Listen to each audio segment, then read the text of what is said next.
Hello and welcome back to Crafted by Corie. If you're new, I'm Corie. Welcome to my channel. If you are returning, thank you as always for being here.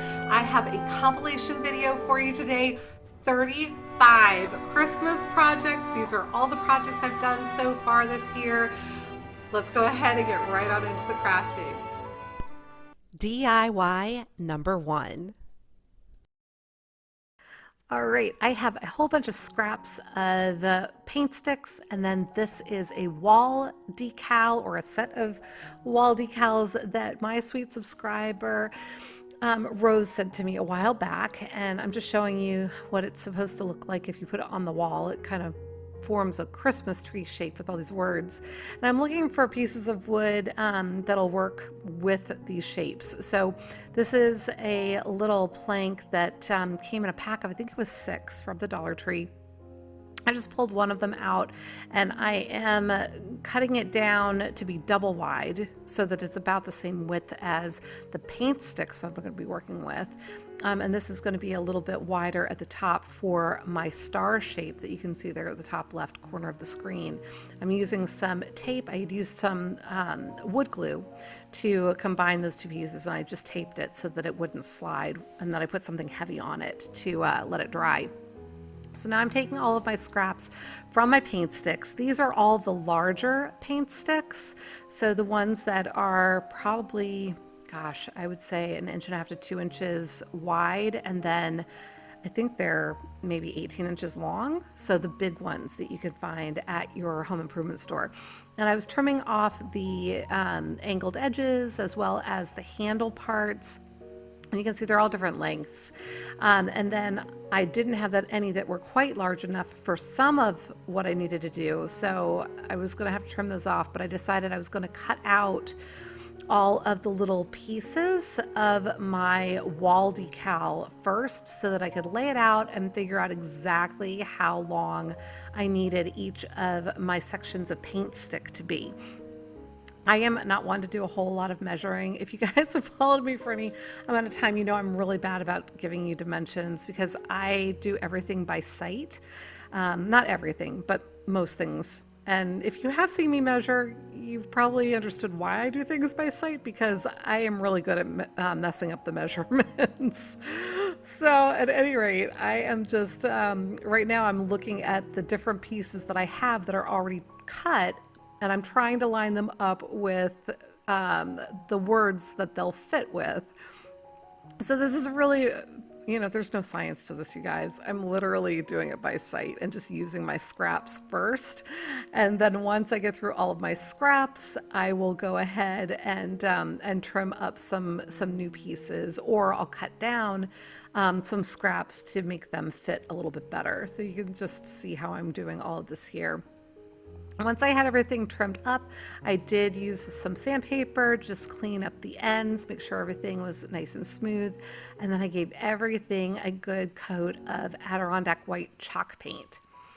So you can see them all kind of lined up there on their sides drying. And once that was all set, I went ahead and started lining them up in size order so that I can get ready to put my decals on here. So I'm getting them all lined up. I think it was 10 rows in the end, if I'm not mistaken, including the star.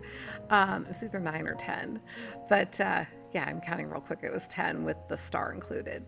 So once I had them all lined up in size order, I went ahead and placed out my little words again, make sure everything looks as it should.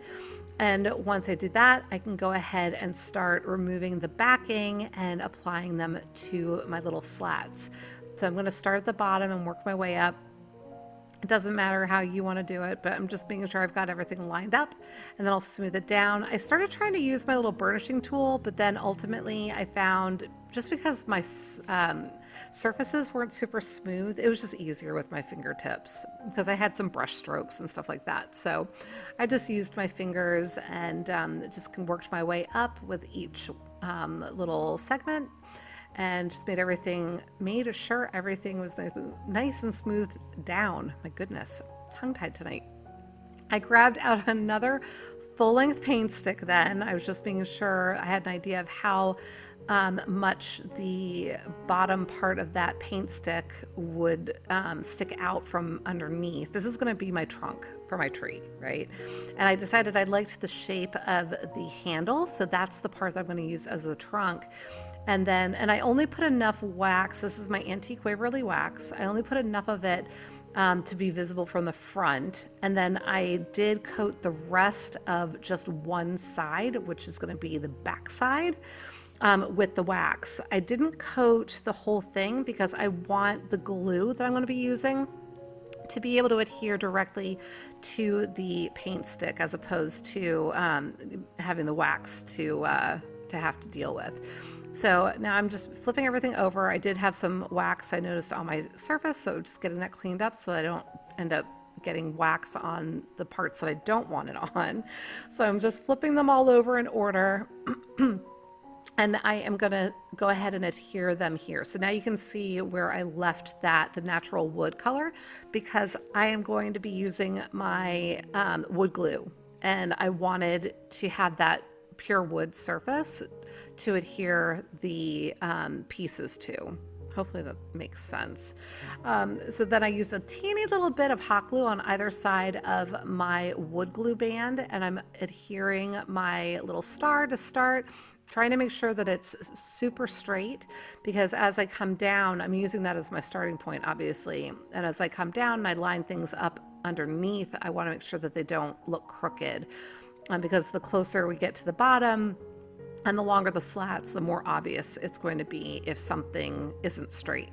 So I did about halfway through just check it, but you can see how I'm just adding a little bit of hot glue each time, just for that immediate bond, so that it gives the wood glue enough time to cure without me having to pause what I'm doing and hold on to it, or you know what I mean. So then I did need a little bit of extra glue there at the bottom. I got that attached. I am loving this project, you guys. So once I had that all done, I did use some Mod Podge. This is the satin that I'm using, but you could use whichever version of Mod Podge you want.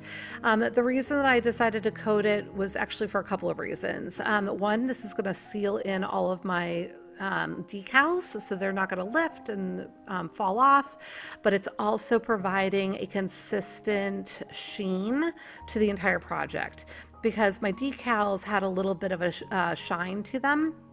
They had a little bit of a gloss, and my chalk paint was matte, right? So it was very obvious that I had a bunch of decals adhered onto the slats. So in using the Mod Podge, that's going to provide a consistent sheen, and it's going to look a little bit more, what's the word I'm looking for? I want to say continuous, but that's not the right word. I think you understand what I'm saying though. But I love this. I hope you love it too, but let me know what you think. And I'm going to show you on display right here.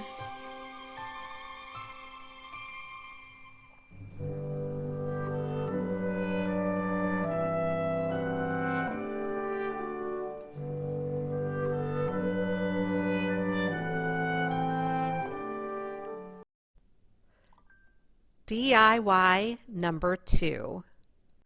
All right, it's not chicken wire. I think it's called rabbit wire, rabbit fencing. I don't know. It's something you can make rabbit cages out of and things like that. And I've had it in my stash for a while. I've made other things with it, and I am going to be trying to lay it out flat here. I put on protective gloves. You can see me kind of counting the number of squares here, because I want to make sure that I am measuring this out right to make a box, right? So essentially I counted half the number of squares that it was tall. I think it was about 30 squares tall if you look at it from bottom to top there. And I counted out about half that many for each of my 4 sides of my soon-to-be box. Hopefully that makes sense. And I am going to be leaving the bottom part of the box open. So I am counting in about those 15 squares again. I am bending it over somewhat so that I get it to be able to go to a right angle. And then I'm going to do that all the way around until it turns into kind of a rectangle shape. So I'm going to be forming this. When you work with this stuff, you do want to make sure you wear protective gloves because it is very pokey. So you don't want to injure yourself. I kept getting it caught on my sweater sleeves here, but just be careful when you're working with stuff like this. And then I am going to be using my, I think those are, I'm trying to remember what they're called. They're a special kind of shear that can cut thin metal. So anyway, I am going to continue to form this, and I cut one part of it down to kind of create a flap. This is a little harder to explain than I thought it might be, but hopefully you'll be understanding based on what you're seeing me do. So I'm bending that in. That's going to be the top of my box, and I'm going to cut off the rest of the excess. So that is why I had done half of the number of squares for each of the sides, because I knew I was going to be putting a lid on it essentially, and then cutting the excess off. So now I'm going to be putting it together. I'm just kind of working the ends in to each other and using my needle nose pliers to wrap the wires around the other part of the frame. So gonna go ahead and do the same thing with the lid. I'm gonna kind of press it down. I kind of bent each of those little ends so that it would make it easier for me to tuck them into the other little squares where it was coming together. I don't know how else to describe this, so hopefully you're understanding what I'm saying. Now that edge was a finished edge, but I needed those little ends to be loose so that I could poke those through on the other side of the lid, so to speak. And now this is the bottom, and I'm just bending all of the little pokies in so that they don't poke me. So now I've picked out a couple of types of ribbon. How cute are those gnomes? These are a couple of Kirkland brand ribbons that I picked up from my local Costco. Love their ribbon. And I am just going to trim off a piece that'll go from the top, middle, and then wrap around down underneath. Now you could, if you have a ribbon that doesn't have a specific pattern to it, you could wrap it from one part of the bottom all the way up and around. But the reason I chose to do it this way is because I want all my gnomes to be right side up. I don't want any of my little guys to be upside down on sides of the package. I'm basically making this look like a gift. So gonna be adding some hot glue to each of the ends here. As you can see, make sure you use your little protective finger protectors, because the hot glue clearly is hot. I did burn myself a little bit before I grabbed that first finger protector. So just be careful, you know, and you'll be good to go. So I've got it on all four sides, and now I'm going to create a bow. So I'm creating a loop and trying to figure out how large it needs to be based on the size of my little box here.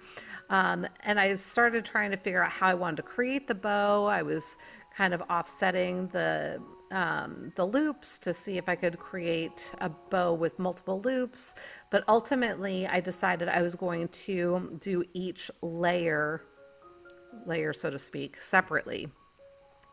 And so I created that loop, and now I'm going to be also finishing it off with the complementing or contrasting, however you want to say it, ribbon. So I'm going to be making 4 of these loops. I do put a little dab of hot glue at the to connect them, just because I find it easier to work with once they're totally kind of sealed there. I didn't use a lot of hot glue, just a tiny little dot to get it to stay together. And you can see these tails that I've cut are a little bit longer than the loop itself. Ultimately, I did make them about the same length as those that were used for the loops. And that seemed to work out well as far as the look that I was going for. But as you can see, I'm using this to tie off my loops to make my bow. So the tails are actually a little bit different than the bow itself, and I'm going to layer these on top of each other. Here I'm using my hot glue, and I am just going to keep alternating the loops until I have all 8 loops kind of offset from one another. Hopefully that makes sense. And then I've got the fun little tails sticking out just to give it a little bit more interest. I had seen these in a little shop in North Carolina when I went to go visit my son recently, and I thought they were so adorable, and I had to recreate them. So here it is with the bow all made, and I am just making sure that this is the way I want it. I'm gonna go ahead and dovetail each of those little ends with the buffalo check. And once I have that done, I'll then go ahead and glue down my bow. So I'm just making sure that it's looking centered. I'm going to use a generous amount of hot glue right there in the center, and then press my bow down. And again, just make sure that I've got it centered all around on all edges. I am loving this project, you guys. All right, so now I've got from the Dollar Tree, this is a little string of lights. It's 20 little lights. And I'm going to go ahead and tuck them up inside. This is why I've left the base open. And you can see that's the twist tie that came around the lights. And I'm going to use that. I just cut it in 2. And I'm going to be tucking that through the light strand, and then also up through the inside of the mesh of the box to attach it inside of there. So I'm going to show you right here. You can see where I've got it connected. It's kind of on the other side of the ribbon, so you can't even see it. And then I was like, Corie, you silly, you should have threaded it through the mesh, because now I've got the cord that, you know, yeah. So I went ahead and I undid it. So now that I know what I'm doing and how I want it to work, I went ahead and I threaded all of the lights through the base of the box, and I had left the twist ties inside there, so I was able to just go ahead and tuck them back in and twist tie them down, and then I was all set in that regard. Now you can leave it just like that. Oh, and there they are with the lights all lit up. It's super cute. Now you can leave it like that, but I decided I was going to embellish it a little bit more. I grabbed a couple of picks from the Dollar Tree that I have in my stash, and I'm going to cut these all apart and use some of the pieces here to embellish around the top of the bow. So, or around the top of the gift, under the bow and around the bow. So I had pushed all of the little leaves to the top near the pine cones or whatever else you want to call those little pieces, and then trimmed it off. And so I'm tucking it all in, and once I have everything the way I like it, because if you've followed me for any length of time, you know I'm visual and I don't like to commit until I like the way it looks. Now you can see me hot gluing everything into place, and now we're all done. Let me know what you think of this one.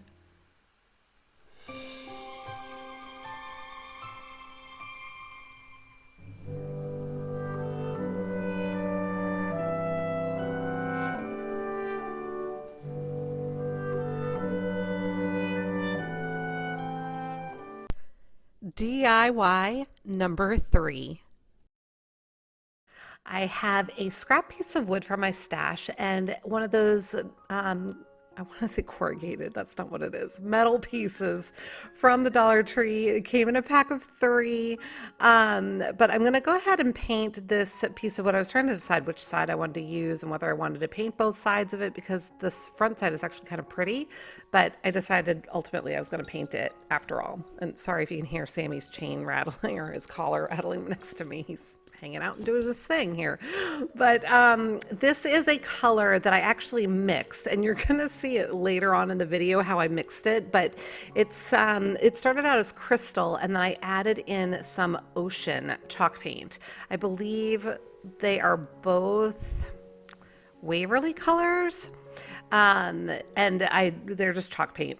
Right, so I went ahead and I had painted that, and now I'm painting the oh my goodness. You know what? I'm always forgetting the word for this, you guys, and you always help me remember what this word is. But yeah, the metal, painted it white.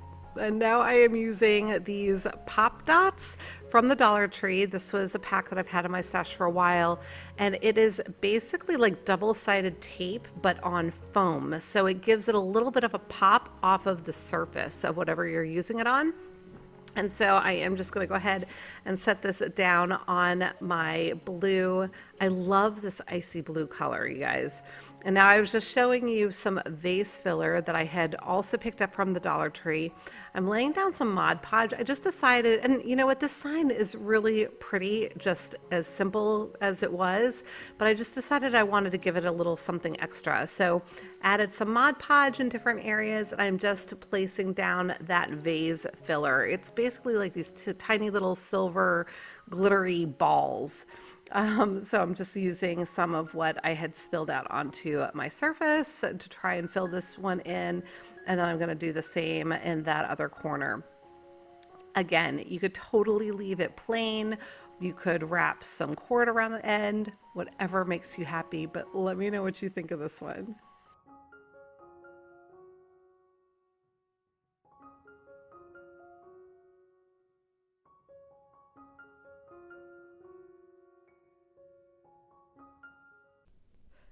DIY number 4. All right, now I have these scrap pieces of foam core board, and these are tags, gift tags from the Dollar Tree.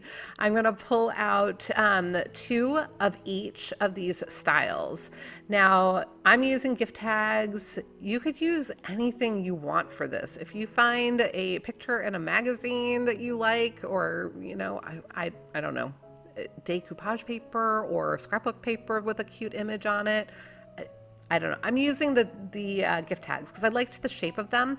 I actually thought about using these with the galvanized little tags, but the ones I have are larger than these little tags. So I figured, you know what? I'm going to do it on foam core board. Now I was trying to fit them all on my smaller piece, but it was just shy of being large enough. So I went with my bigger piece.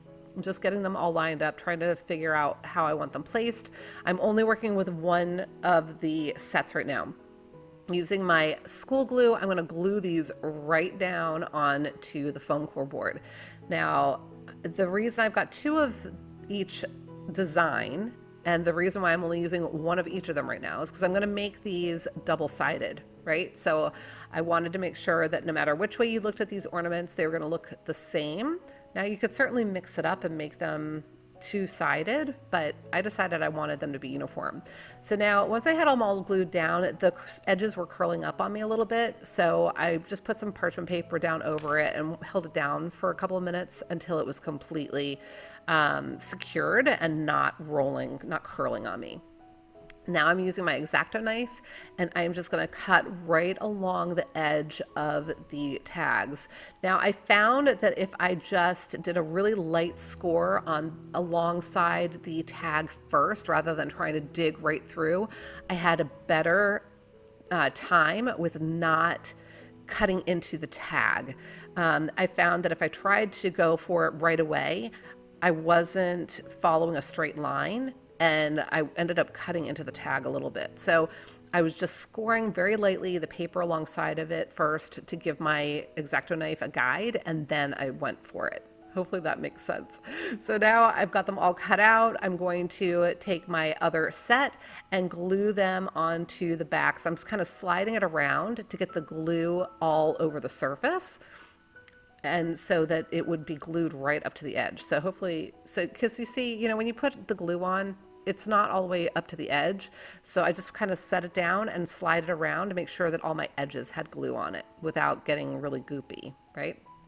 So once those were all set and dry, I went ahead with my little pokey tool. This is from the Dollar Tree as well. And I'm just poking out the foam core board that is in the circle. You know, the tags already have that hole punch in them. So I am just making multiple punctures in that little circle. And then I'm using the tool to kind of dig that extra foam core out, and then I kind of stuck it in there and rolled the edge of the pokey tool around to smooth out the inner edge.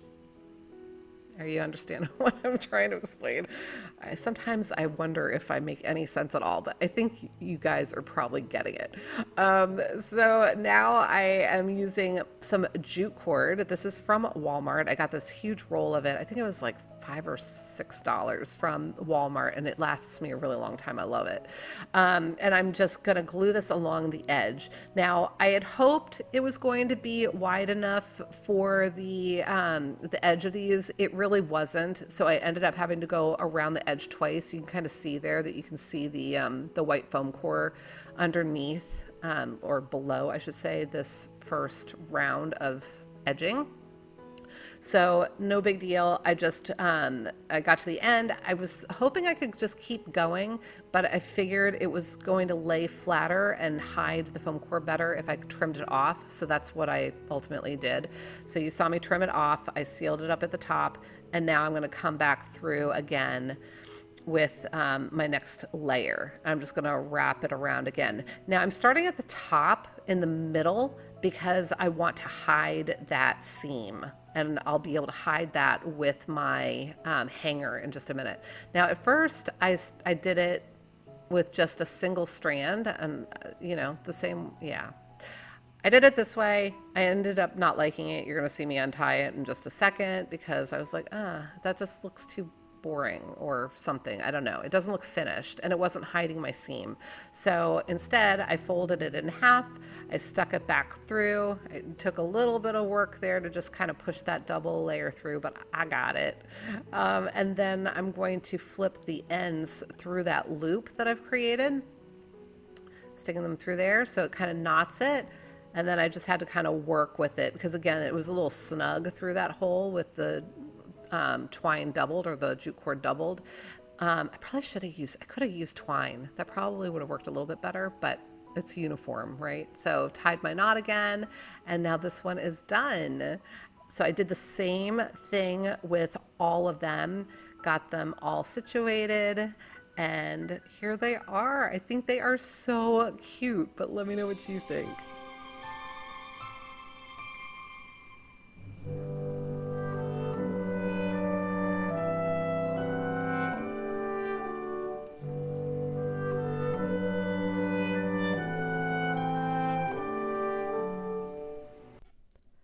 DIY number 5. All right, another Dollar Tree project. I have this cute little sled from the Dollar Tree. I also have this cutout Mary sign, and I think my sweet friend or subscriber Rose sent this to me a while ago, and I've had it in my stash. So I'm not quite sure where it came from. It might have been Dollar Tree as well, but I am using that same icy blue color. I've got a whole theme today. It's all going to be this icy blue and white. My sister actually called it Coastal Christmas when she saw it. And I thought that was such a great term because she actually knows that I love coastal decor. So yeah, it kind of fits with, I don't know.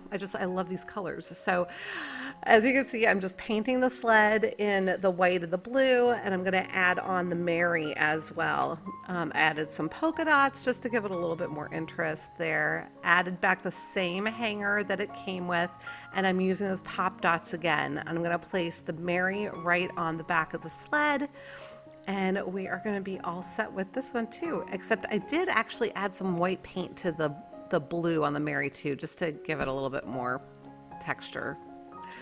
So let me know what you think of this one.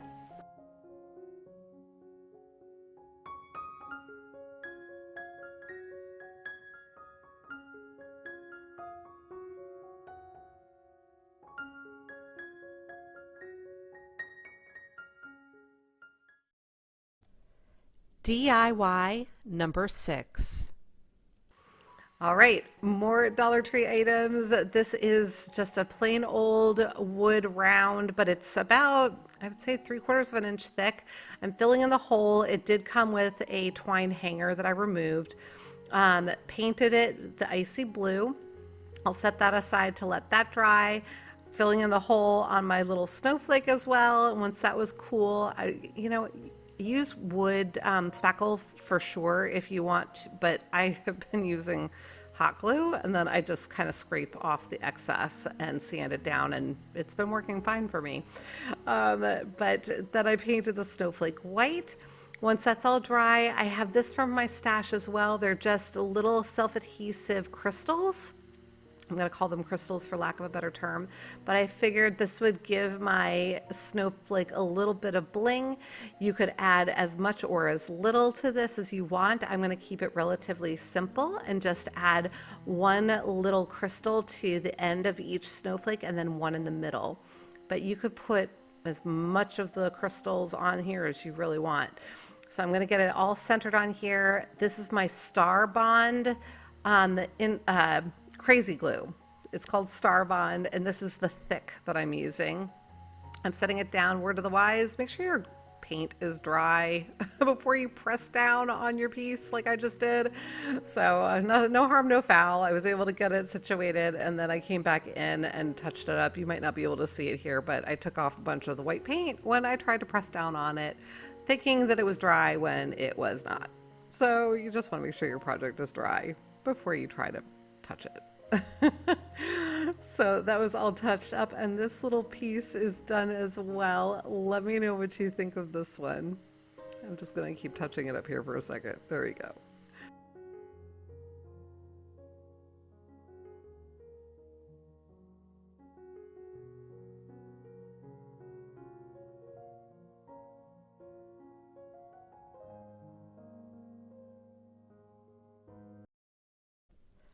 DIY number 7.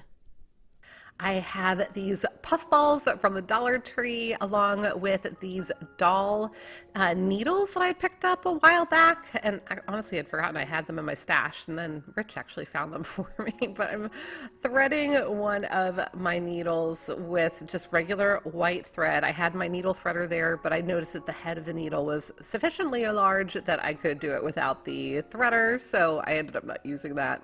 But I am fluffing up one of each of these sizes. I'm coming right through both of them with my needle. This needle is probably about 5 inches long, maybe 4 or 5 inches long, just to give you an idea. Now you could do this with a shorter needle, it just would take a little bit more effort. So I had gone through the bottom with the double length, come up through the top, went back down, and then I don't know if you saw, I caught the loop. So I hadn't pulled it all the way through. I caught the loop of my starting point where the knot was in my thread and went through that loop with the needle to catch it, because I did test it, and when I tried to just pull it straight through, knot and all came right out. So at any rate, I trimmed off my excess, and that's going to be my hanger for this ornament. So I think you saw what I did there. But now I grabbed an old skewer from my stash. You can see it's got paint all over it. It didn't really bother me because I figured carrots are textured anyway, so I just painted that with one of my paint markers, and when it was dry I trimmed it off, and I'm going to stick it right inside. Sorry, I'm a little out of screen there. Stick it right inside the little head. I'm sure you can tell now that, well, you know what, it's funny, when I was editing this video, after I did the eyes, I was like, you know, this looks like a little owl. I could have made an owl.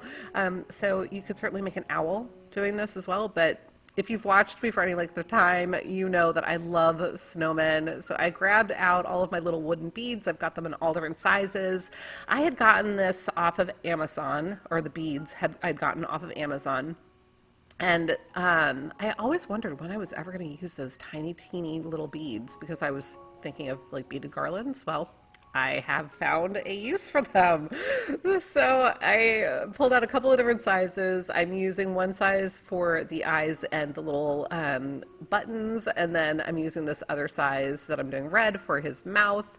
And so now I'm going to sew these on as well. And I'm going right through that hole in the little bead. And again, I apologize, I was trying to stay in frame here for you, but going in back and forth through his head. And because these are little fluff balls, I don't even know what you call them, they're pom-poms, I guess, but I'm able to kind of hide the thread down inside the floof. So going back and forth across the back of his head, you're not going to see those stitches because they'll just sink down into the fuzz, so to speak. So I'm just getting everything adjusted, and I'm able to kind of twist the beads around in such a way so you don't really see the holes where I've done the sewing either. So it all looks just like cute little buttons. And this is where I started thinking, oh, it looks like an owl. So maybe I'll have to make another one as an owl. We'll have to figure that out. But once I had his eyes in place, I went ahead and continued with his mouth, and I'm just using this same strand of thread that I used for his eyes. This is new from when I first sewed the head to the body because I used the excess of that for the hanger, as I showed you. But I'm just using the same piece of thread to do all of these other parts. So now I'm moving down and I'm going to work on his little buttons. Now I am starting to run out of thread here. So as you can see, I'm barely getting the needle back through at this point. So once I'm trying to figure out how I'm going to do this because I need to do 2 other buttons, right? I'm not ready yet. And then I'm like, how am I going to fasten this off? So I just trimmed it, and then I took the 2 ends, because again, this is a double thread, and I just tied a simple knot. And that was sufficient to keep it where it needed to be and keep it tied off. There was enough floof, I guess, in there to, I don't know, but it worked just fine. So then I threaded some new thread into my needle, and I just did the same thing again. So here, it's hard to see white on white, but I'm sticking the needle through there. I'm pulling that little loop over the needle and coming through the knotted area, and then hiding the knot down in. Hopefully you're understanding what I'm saying. If you're not a sewer, you might not quite understand what I'm saying, but hopefully it's making sense. So any of you who are sewers know exactly what I'm talking about. But just grabbed some ribbon from the Dollar Tree that I thought would make a cute little scarf for this guy, tying a knot around his neck, and just going to adjust that. And I'm looking at him like he needs something more. He needs a little hat. And I was racking my brains trying to figure out what I had in my stash that I could use for a hat. But in the meantime, I grabbed this berry garland, and I've been pulling berries off of this for various projects. So now I'm just using the little twiggy parts that are left from having pulled off those berries, and I'm making him little arms. So I'm sticking it in there. Now when I stuck his nose in, it really stuck well. Like, I didn't feel the need to use any glue because it was, I don't know, something about that pom-pom or the way that I had stuck it in there, it just grabbed it and it was all set. Not so much with his arms here. So I was like, you know what, I need to put a little glue in because he's just going to lose his little arms if I don't. But of course, I'd been not using my hot glue gun, so it turned off, and at this point, it needed to heat up again. So I'm like, all right, what am I going to do while I'm waiting for the hot glue about this hat? So I'm thinking about it, and I went into my stash looking for something that I could use, and I found this bobbin. And I'm thinking, well, maybe I can make some sort of a little top hat out of this bobbin, again, for sewing, right? If you're not a sewer, this is a little piece that you usually have a lot of thread on, and it does part of your, it goes into your sewing machine. So anyway, I painted it black with some, with my paint marker, and now I'm going to come in, that was really just to disguise it. I'm going to come in with this chunky yarn. I just wanted the bobbin to be black, so if I had any gaps in the yarn, it wouldn't be visible. So using my hot glue, I'm really just kind of making this to the best of my ability. You know, I filled the bobbin in, I covered the top of the bobbin, then I went back and filled the bobbin in some more, and now I'm kind of making the brim. I'm doing this on parchment paper because it will help me form it, and the hot glue will peel away from the parchment paper without any issue. So anytime you have to work with hot glue and you need to set it on a surface and you don't want your surface to stick to it, just use parchment paper. Really, really easy little hack there. So just, and you can see I'm applying the hot glue like right to the edge on the parchment paper itself because it was just going to make it easier. And just a note, I have been using this hot glue on the low setting. In the past, I've always used the high setting. I'm using the low setting so I'm not burning myself. Just want to make sure everybody is aware, because I know I get comments about my finger protectors, but it was good. It was really good.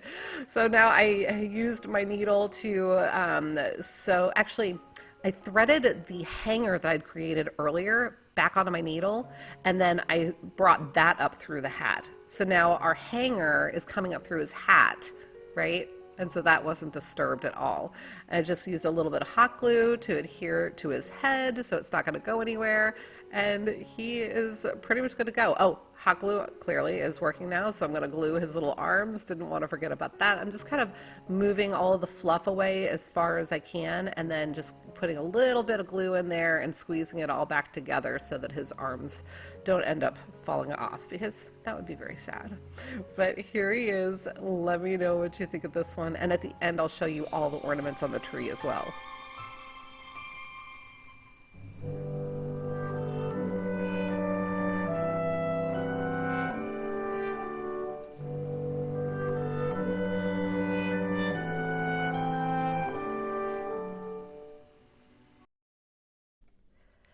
DIY number 8. All right, more Dollar Tree. This is all Dollar Tree, this video. So I've got another wood piece. I was gonna take off that hanger, but it's on there good. It was not coming off unless I cut it, and I just decided, you know what, I'm gonna leave it, then it'll be even more versatile. But this Season's Greeting sign is also from the Dollar Tree. It came in a pack of 3. Giving my little sign a good coat of Adirondack white chalk paint, both sides, and then I've got my other color. Now this is where I mixed the crystal. I started out with the crystal and it just wasn't icy enough. So here is the ocean that I'm just adding a little bit to. Now this was the dregs. I actually have another jar of crystal chalk paint, and I decided, you know what, I'll just use that jar and create my new color in there. So that is what I did, and then I used that same jar of paint, this new color that I had mixed, for the rest of the projects in this video. So I just did this a little out of order. I'm using my Star Bond crazy glue again to apply this, and you just need a teeny little dot every inch. That's the way that this product is used. Getting that all lined up and centered and lined up. Oh my goodness. And then I'm just putting on my the chalk paint to kind of weigh it down until it dried, which was pretty quick. This is another item that I've received from Rose a little while ago, and I'm just going to use a bit of it to create a bow. I'm just tying it the same way you would tie your shoelace. Well, I guess it's a single strand, so it's basically tying a loop around another loop. Hopefully you saw what I did, but just a simple bow, and you can do it however you'd like. If you'd rather make a loop and tie another piece around it to make your bow, that works too. However you like to make your bows is fine. So I'm just making sure it's going to fit there and not cover up or block my Season's Greetings little sign, getting it all fluffed up, and then I'll use some hot glue to attach it right to the top there. A little bit of hot glue, and I'll just hold it in place right there until it's all nice and cool and I can let it go. And this one is done.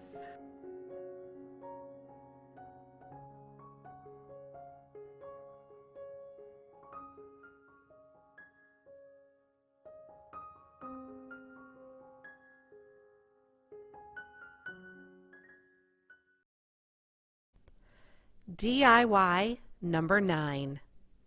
All right, I have one of these little mini crates from the Dollar Tree, and I'm going to start out by giving it a good coat of the Adirondack white chalk paint. You guys have seen me do different versions of this. I'm sure you've seen other crafters do different versions of this. I don't know. I really like the way these turn out, so I'm making another one, totally different color scheme. So I decided I was going to leave the top and the bottom faux books white, and I'm painting the middle faux book with that icy blue.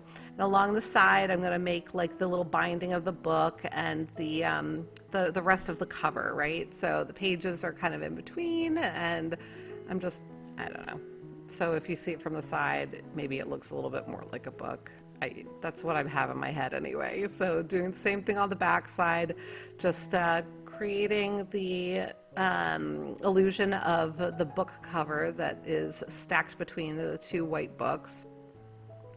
And once I have that done, I've got, this is also a marker from the Dollar Tree. It's kind of like a glitter marker. It's not super glittery. Metallic might be a better word for it. It's definitely not glitter, it's more metallic. But I am going to hand letter the titles of my book on here. Now you could use a vinyl cutter if you have one. You could use stencils. You could do the method where you print out text and then rub either chalk or graphite on the back of it and then trace it on to make it nice and neat. I just decided to hand letter it. But you can, there's so many different ways that you could do it. And then I have this baker's twine in gray and white from the Dollar Tree, and I'm just going to wrap that around the side of it a couple of times. I think I wrapped it 3 times. I'm going to tie a knot here, and then I'm actually going to do it lengthwise as well, almost like you would a gift. So my little stack of quote-unquote books is going to be bound from top to bottom, but then also from left to right. So I'm going to do the exact same thing. I've got it situated here, and I'm going to wrap it around my faux stack about 3 times, and then I'm going to tie that off as well. And once I have that tied off, I'm going to be making a bow with it. But just a reminder, there is a whole playlist full of inspiration of all different kinds of minis. So when you're done watching here, I do hope that you'll go and check out everybody else's videos. I am so excited for the tiered tray minis. I get so excited. I just think they're adorable. All right, so once that is done, this is also from the Dollar Tree. These are wood stickers, and by stickers they have like their own little pop dots on the back, so little foam adhesive thingies. So I painted 3 of the snowflakes the blue color, and I am going to just go ahead and stick them on around my little baker's twine. I'm just going to put 3 of these on here. And as you can see, I just painted them right on the surface that they were adhered to originally, and once they were dry, I could pull them right off.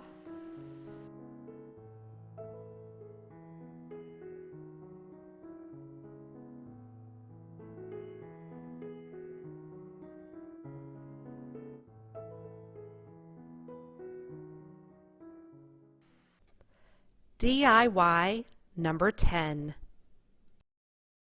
All right, I have these hurricane vases. They literally are called hurricane vases from the Dollar Tree. And then I have a couple of these candle holders that I'm flipping upside down, and I'm going to hot glue. Now, I'm hot gluing these.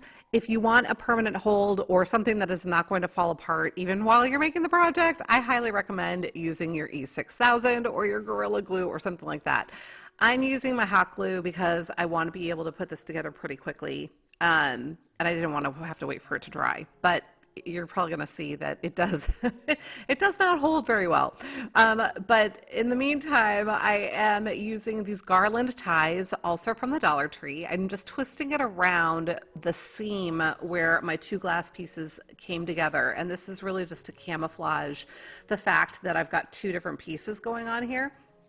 And they are a little bit longer than what I need for this, so I'm just going to go ahead and trim off the ends. Now, I probably could have done it in such a way that I only had to trim one end, but anyway. Now I am taking some berries off of this berry garland. This came in a grab box from Michael's, so it was part of one of those $5 boxes, and I'm just going to pull apart the little pieces that I need, and I'm kind of curling them around, so it's making a little, I don't know, cluster of berries there. And now I'm trying to figure out what I want to do next. Pulling out some ribbon from my stash. This is also from the Dollar Tree. I considered just tying it in a cute little bow and then decided that I was going to create the bow instead. So I am just measuring it off for around the top of the vase here where it gets to the skinny part. And I'm going to go ahead and just hot glue this a little bit to help me get it tight. So just a little dab of hot glue there, putting the ribbon down. Now, reminder, hot glue doesn't stick real well to glass, so if I ever want to take this off, it'll be really easy to do that, right? So just put another dab down so that that's nice and secure. And then I'm going to create a little loop bow to go over that seam. So I thought about how I was going to do this, and I finally determined, and I was limited on the amount of ribbon I had here, so I was having to be judicious with it. So trying to figure out the best way to do these bows with using the least amount of ribbon, because there was just barely enough on my little roll for making both of these. So I had just basically created a loop, and now I've got another little piece that I glued to the back of it. I'm going to flip that around, and that's going to be the little tie part, the knot part of my bow, and hot gluing that down as well, and just making sure that everything is lined up and not twisted funny. And then I'll go ahead and glue that to the front of my piece. I'm just trimming off the little tails here, cutting these at an angle. A lot of times I like to dovetail my bows, but in this instance I decided I just wanted it to be just a diagonal cut, so to speak, and that'll keep the ribbon from fraying as well. And then I did the exact same thing for the other side and just gluing that on the seam. These are so cute, you guys. I love them. So now I'm just taking some white sand that I had in my stash. I figured it would look like snow, and dropping that in. And then I had grabbed a couple of little candlesticks from my stash, my personal candle burning stash. I thought these would work, but they were a little too tall. So I opted not to do the real candles, and I went in and grabbed my little rechargeable candles. These are fantastic. I love them. The one needs to be recharged, so I went ahead and grabbed a different one and just dropping these in here, and these are done and so sweet. But let me know what you think.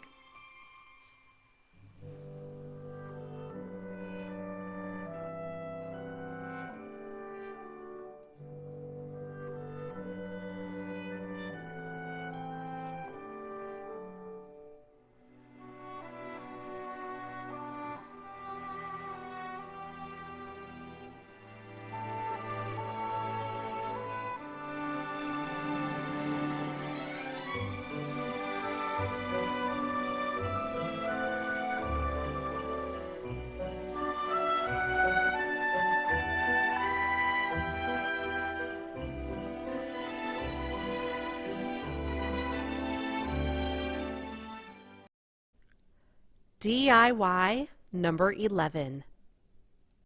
All right, this is a little Noel sign. My sister had picked this up for me from, I believe it was Michael's a couple of years ago. It was 99 cents, but she had gotten it 20% off. So great deal. I am painting it again with my Adirondack white chalk paint. And now I am going to grab, this is from Dollar Tree. This is vinyl. It's super thin vinyl though. I haven't tried it in my vinyl cutter yet. I'm going to be using it just to cover up my Noel sign. So I'm peeling off a piece that's going to fit. I'm going to line this up, trying to figure out the best way to get it lined up with the bottom, and then I'll smooth it out over the letters. I'll show you how we trim this up in just a second.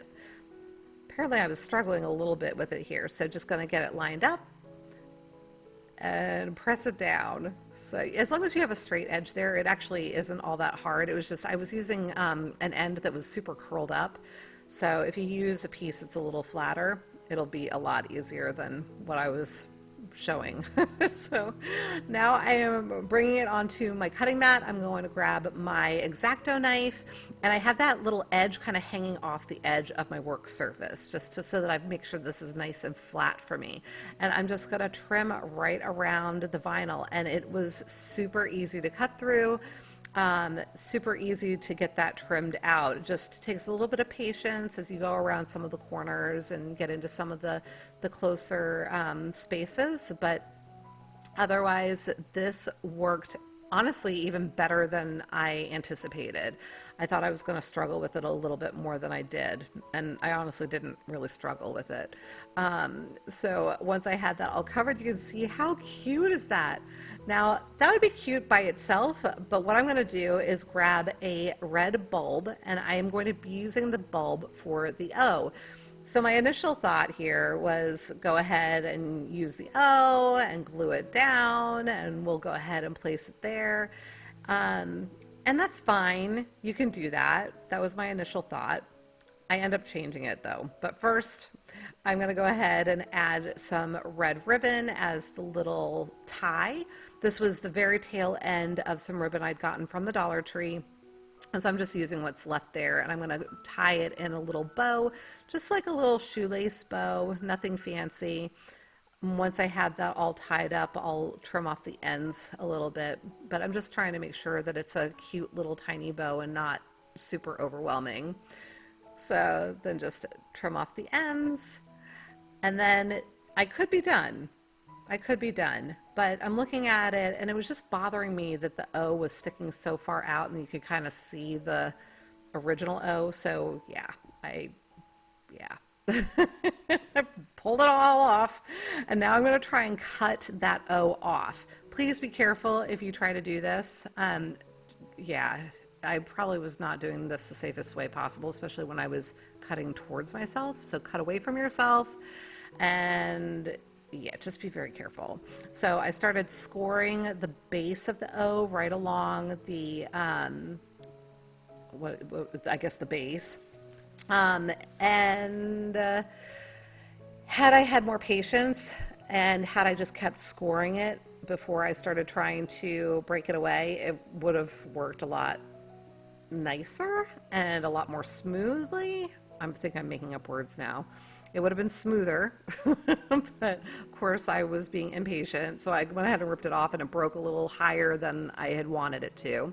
So I'm like, you know what, I need something different than the X-Acto knife. I grabbed my needle nose pliers, and I basically was just kind of pulling at it to see if I could pull it out of the little groove that it was set in, and then also kind of breaking pieces off. Once I got most of it out of there, I was able to go back in with my X-Acto knife and just trim up the little tiny splinters that were still remaining, and I got that all tidied up. So now my little bulb is going to fit right inside of there, and it's going to look, for me, a little bit more like it belonged there. So I went ahead and used my chalk paint to cover up the wood that was now visible, and once that was dry, I used a bunch of hot glue right in that little crevice, and I popped my little ornament ball in there, and that was all. That was it. I love how sweet this is, but let me know what you think.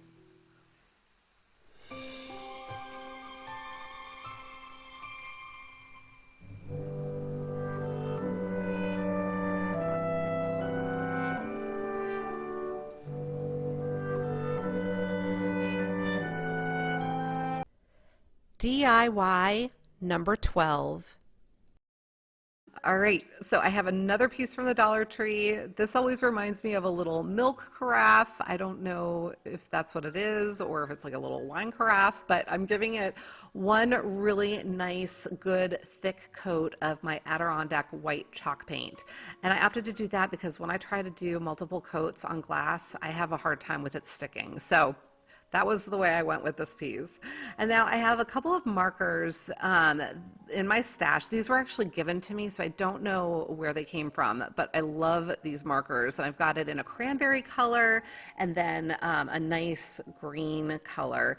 It's kind of like a mossy green, but I'm just using a very simple font, hand lettering font, and I am writing in Merry Christmas.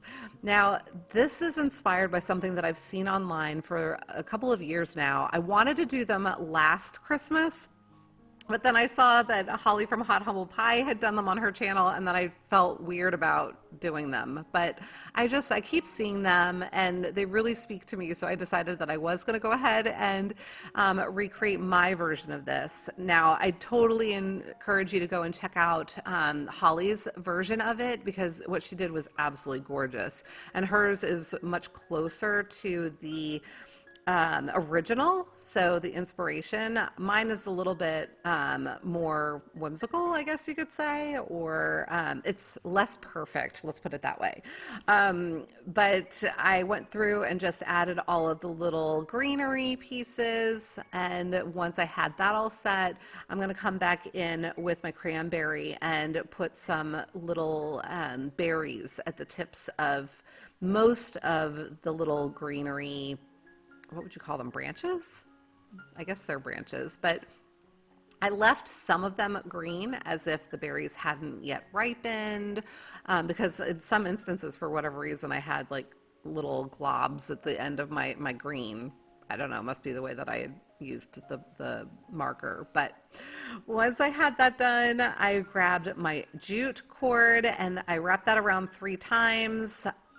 I knew I wanted something around the neck of this to decorate it up. And so I twisted it around to get it to where I wanted it, and I'm going to tie off the little bow here. And then as I was doing this, though, I'm like, it just wasn't quite sitting right with me. It wasn't exactly how I wanted it to look. And I realized I have a baker's twine in my stash that is a twine color mixed with white. And I thought that this might be a little bit better for the look I was going for. I like this so much better. It's a softer look. It's a narrower, not as thick twine. So I just thought it was going to work out a little bit better. And then I just kind of twirled the ends to make sure that it wasn't coming unfurled, and tied a little just basic knot at the end of each of my tails so that it wouldn't unravel on me. So once I had that done, I went ahead into my stash again and grabbed out this pick with all of these little pine cones on it. This is something I've had for several years now. I had picked it up from the Hobby Lobby and just never got around to using it. And then I had some greenery that I had pulled off of another project. It was something that was damaged, but in my grab box from Michael's. And so I've been kind of using some of the greenery out of there, but it just wasn't sitting. Again, it wasn't speaking to me. I didn't like the way it looked. It was like a little bit too big, or it wasn't, it was too rigid or something. I don't know. You guys know I'm very visual. I have to see things, and you know, I won't commit until I see it, and I wasn't going to commit to that piece. So I went ahead and grabbed another pine cone. I'm adding that in, just twisting the little wires around my little baker's twine to secure them. And I thought I might add some berries, but as I pulled that out, I was like, you know what, I'm going to put it in the bottle and make a little arrangement. So I dropped in my berry picks, and then I grabbed one of my boxwood picks, and this is a rare moment when I don't cut it up. I just kind of spread it out and tucked it all in together, and that was it. And I love this piece so much, but let me know what you think.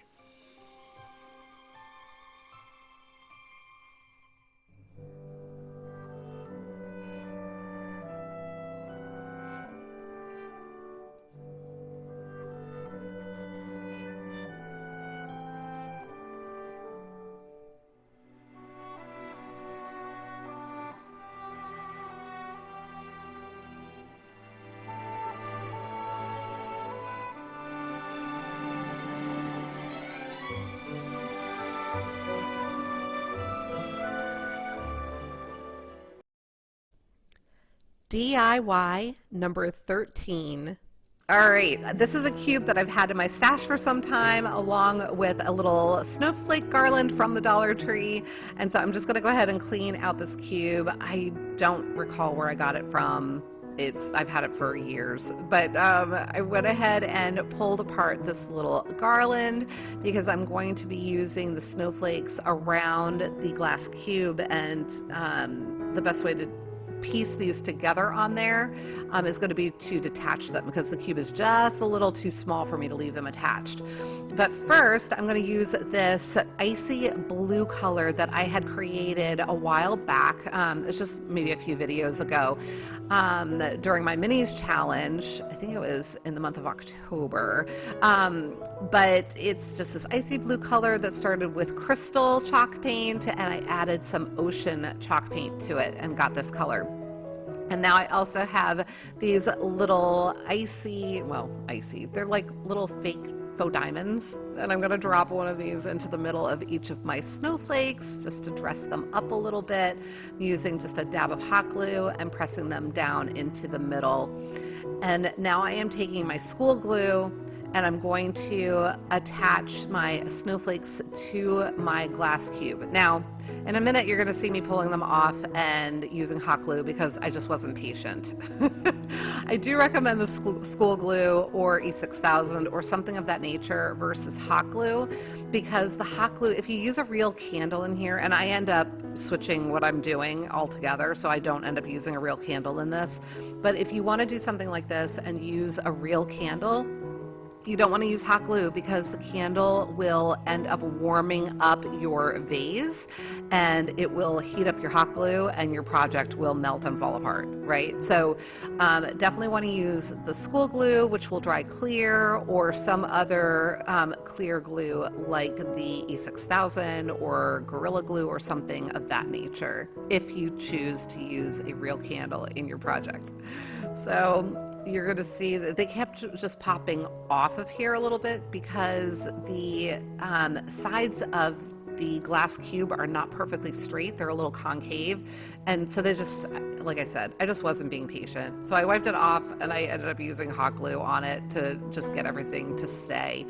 And again, for a long-term permanent bond, you're going to want to use the Gorilla Glue or something like that. I'm using more of my little faux diamonds. I dropped a whole bunch of them in, put in a little tea light, electronic tea light, and then I'm covering it with more of the little faux diamonds. I'm thinking ice, right? So I've got my snowflakes and my ice, but let me know what you think of this one.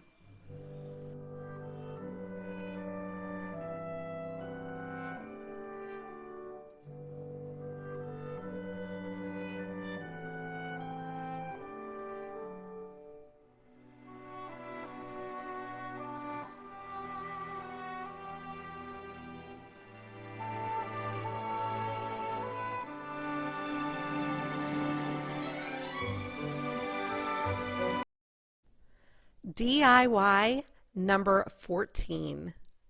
I have a Dollar Tree canvas and a little light set from the Dollar Tree as well.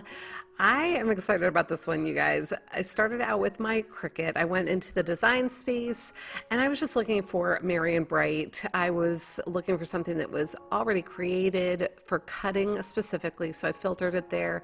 And I found a bunch of different designs of merry and bright. I selected a few, dropped them onto my little canvas, and then I decided which one I was going to use. So here you can see I'm just kind of spreading them out on the canvas, trying to just take a look at them all together here. And I finally settled on that top left one.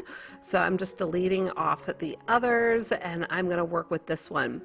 The neat thing about this particular image is that it is grouped, and I discovered this by accident, that I was going to be able to ungroup it, and that was going to allow me to manipulate it, not only move the words around a little bit, but I was able to delete out those other little pieces that I didn't need or want for this particular project.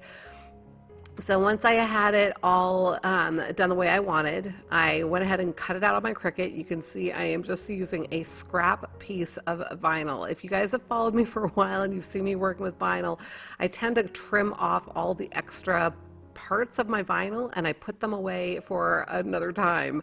So here was an opportunity to use one of my little scraps. And I went ahead and weeded it all out. I'm leaving the words in this instance. And so then once I had it all weeded, I got it onto my transfer tape. This is a piece of transfer tape that has been used many a time. And I was actually worried that it wasn't going to adhere to the vinyl, but it did very nicely. So then I went ahead and I set it down on my canvas. Now, I always struggle a little bit with getting vinyl to stick to canvases, especially if I haven't painted them first. So I knew that it was probably going to be a little bit of work to get this off. Fortunately, because this transfer tape has been used so many times and it definitely has quite a bit of fuzz on it, I didn't have too hard a time. So I'm just working slowly, making sure that all of my little ends are staying down and working my way across the canvas, just making sure that everything is settled down. And this is sped up about 2.5 times just to give you an idea. So once I had worked my way down to the other side, I just want to make sure that everything is on there nice and solid. So I flipped it over because this gives me more pressure, right? With the canvas, there's a lot of give. So this is my moss chalk paint. You can use whatever color you want, whatever makes you happy, but I'm literally painting over the entire thing. And once it's dry, I'm going to be peeling up all of those letters and revealing the words. So they are now going to be kind of knocked out in white. Now, I did have a little bit of bleeding here. What I probably should have done is paint over it in white first and then paint over it in green, because that would have kind of sealed in my letters, and then any bleeding would have been in white and you wouldn't have been able to see it. It didn't occur to me at the time, even though I do that regularly, but at any rate, that's a good way to avoid the bleeding. So now you can see I've got my little light set that I've taken out from the Dollar Tree. I started unraveling that, but then the bleeding was bothering me a little bit, so I did decide to go in and touch it up here and there. I didn't go crazy with touching it up. I decided that from a little bit of a distance you couldn't see it anyway, so I left well enough alone. And now I am coming in with my weeding tool. You just need some sort of a sharp object, just something that will pierce the canvas. And I am putting 10 strategic holes in here. I'm placing the holes where I want my lights to poke through, because we're going to be using our lights coming through the back side of this. And now I'm just using a mechanical pencil to widen those holes a little bit more so that I'll be able to fit my little lights through without any trouble from the back. So now I'm going to grab my lights, I'm going to poke them through each of those little holes that I've created, and once I have those all set, I am going to come in with some hot glue. In just a second you'll see. So I finally stopped flipping it back and forth because my little lights kept falling out on me. So I've just got it upside down, I'm poking all my lights through, and then as I mentioned, I'm going to come in with, see, I gotta stop flipping it over. So I came in with my hot glue just to make sure everything was secure and it wasn't going to pull out on me. So you just want to be careful with that hot glue gun though. Don't get that metal part too close to the wires or you could potentially melt it. So I was just kind of drizzling the hot glue down on that. And now this is a piece of canvas that I had removed from a frame on a completely different video, completely different project, and I had it just sitting in my stash waiting to be used for another project. So here we are, and I am just going to fold over the edges to create clean edges, and we're going to use this to seal up the back of our project here. But now I'm only going to be putting the hot glue across the top piece of this, because these lights are battery operated and I want to be able to replace the batteries as needed. So this is Velcro. This is from the Dollar Tree. They're little Velcro dots. So I'm going to pull some of these out of here. And I suppose I could have done Velcro on the entire thing. I don't know why I decided to hot glue the top. So you could do it however you would like. But I, for whatever reason, I think originally I was thinking about hot gluing maybe half of it.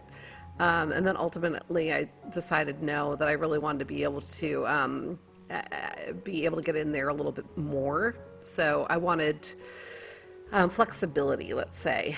So I ended up Velcroing 3 sides. You totally could Velcro all 4, whatever is going to make things easiest for you. So once I had those all set, I knew I was going to be good to go. I'm seeing if I can get it to stand up here. It didn't want to cooperate. So I'm going to use a tongue depressor stick on the back side of it. I just used some hot glue along the edge of the tongue depressor stick, and I lined it up with the bottom edge of the frame. And this will just give it a little bit more of a platform, so to speak, to stand upright. So now I have my little screwdriver set from the Dollar Tree and my batteries that I'm going to put in here. These little light packs, they have a teeny tiny little screw. So this little screwdriver set that I got from the Dollar Tree has been awesome for this because they're just tiny little screws. And so anytime you have, or screwdrivers, so whenever you have tiny little screws, this little kit comes in handy. And so I'm able to tuck my little battery pack in there, seal it up with my Velcro, and this is done.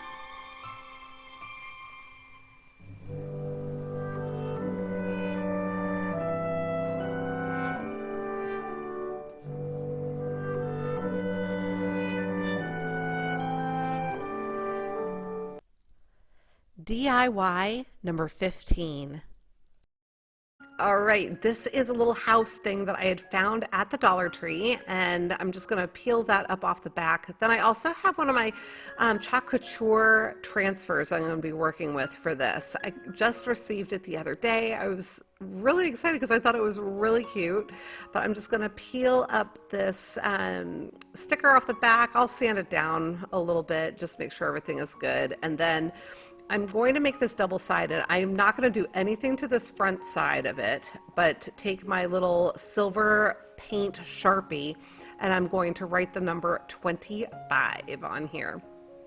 Now, the 2 I was real pleased with, and then I wrote this 5, and I was like, well, that doesn't look quite as nice. So I decided to make these thicker, kind of like a faux calligraphy thing going on here, just so that it would give me the opportunity to fix my 5, because that 5 has, you know, it's got issues.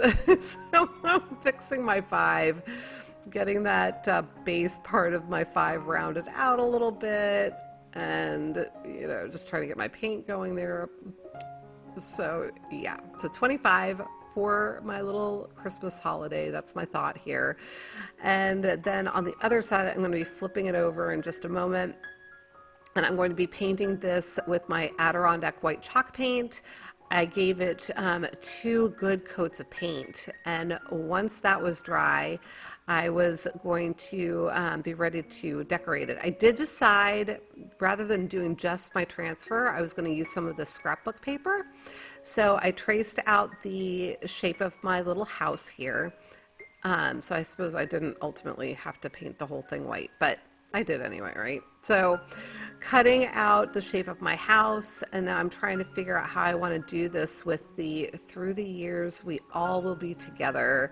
So I ended up marking where I wanted to cut out of the paper to kind of create a frame for my little saying here. And then I used my X-Acto knife and my ruler, and I wasn't paying attention, and I went right away from my ruler there and did a really crazy cut. Fortunately, it was salvageable. I just moved my cut line down a little bit further on the house, and it actually ended up working out better than it would have been if I had stayed with the original cut line. So, you know, everything happens for a reason, and we always have a plan B in crafting, right?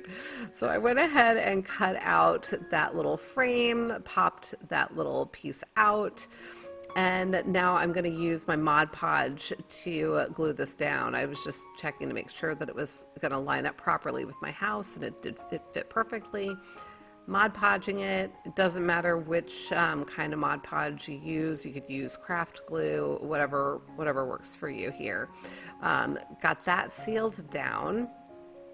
And then I went ahead and laid down my little transfer. Now, I can't talk. If I had to do this again, I would have put some parchment paper under the sides of my transfer, because you can kind of see where I'm holding it there. I wasn't thinking about it, and I'm holding it up against the craft paper. Now this transfer is sticky. So can you imagine what happened? So I'm using my spruce sparkle couture paste. At first I thought I was going to do two different colors. I ended up just using the one color.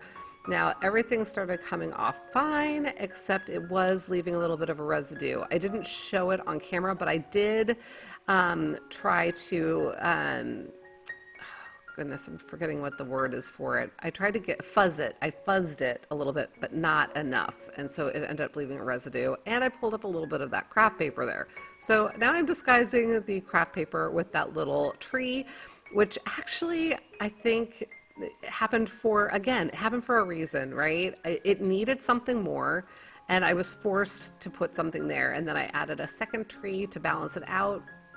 Now I have my jute cord that I am just going to wrap around 3 times, and it's just going to be super cute for both sides of this house, whichever one I opt to have show.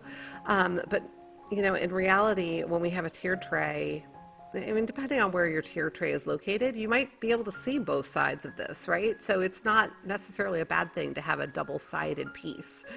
So it gives you options. Tying a cute little bow. I'm going to trim off the end there once I have it the way I want it. And this one is now done. Let me know what you think.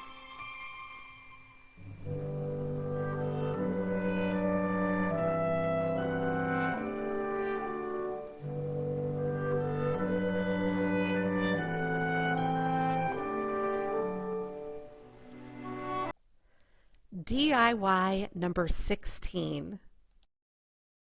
All right, these are from the Dollar Tree, Crafter's Square, little, I think these are 4x4 wood, I'm not going to call them planks. They're little pieces of wood that you can use for mini signs, and it came 6 to a pack, so I thought it was a great deal.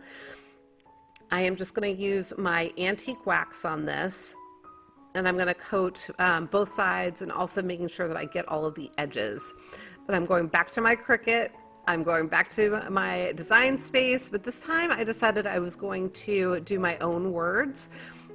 So I'm just kind of typing it in there. Once I have all of my words written, I will go in and identify a font that I want. And I'm just typing jingle, a jangle, y'all is what it's going to be. I don't know if I've seen that somewhere. In my head, I kind of made it up. But it's quite possible that I saw it somewhere and it isn't uniquely mine. So anyway, I just woke up one morning. I was like, jingle, jangle, y'all. That sounds cute. So yeah, anyway, once I had it all set in the way that I wanted it, I got it all lined up there, and then I went ahead and cut it out on my Cricut. Once that was produced, I was able to go ahead here. You can see this is another little scrap piece of vinyl that I had. So going to weed this out, and this time I am weeding out the letters and leaving the background because I'm going to use it as a stencil. So I guess the last time you could consider it a reverse stencil, but this time I'm going to use it as an actual stencil. So I'm going to lay that down on my piece, get it all lined up, make sure it's on there well, and I'm going to be using for this stencil, I'm actually using my chalk paste again. I believe that was called a plum sparkle pomegranate, and I think this is copper sparkle if I'm not mistaken. I'm using my little makeup sponges that I cut up to do this, and I'm just double checking all of my colors and trying to show you, though I don't think you can read that on here. So once I had this all done, I went ahead and peeled it away. I was worried that the copper was going to blend too much with the wood, and as you can see here, it really does. It kind of disappears there. So I was thinking about what to do with it. So the first thought was, let me grab this silver marker that I had picked up from the Dollar Tree, and I was going to just kind of give it a bit of an outline on the left side of all of the letters. I thought maybe that would just kind of give it some dimension and help all of the words pop a little bit. And it did to some extent, but I just didn't feel like it was enough with the copper to help it be visible enough. So I was still thinking about what I wanted to do, but in the meantime, I'm going to embellish this a little bit more. I've got my little wooden stickers from the Dollar Tree. I'm just adding in some little fun, I've got a stocking, I've got my little candy canes that I'm going to paint here with my Sharpie paint marker before I lay it down. And then I grabbed a little star as well. So just getting this all painted up, and then we'll place it down on the project. Trying to figure out where, but aren't those candy canes cute? I think those are adorable. All right, Corey, there we go. Okay, got it positioned now. Dropped in my little star. I'm still thinking about that, y'all. So finally, I grabbed my white chalk paint marker. Now I guess I'm going to give it a stand first. Sorry. So similar to what I did before, I'm using a it's not a popsicle stick, it's a tongue depressor stick that size. And you can see I just ran a bead of hot glue right along the bottom edge. And I'm figuring that you probably won't see this on the tiered tray. I certainly could have used the antique wax on it too to help it blend. I didn't. I probably should have. So, but that ended up working really well. So here is my white chalk paint marker. Now the interesting thing about this, I was worried I was going to make a mess, but because I had that paste down, it was actually grabbing the marker and making it really easy for me to trace over the letters, and I had no problem staying in the lines, so to speak. But let me know what you think of this one.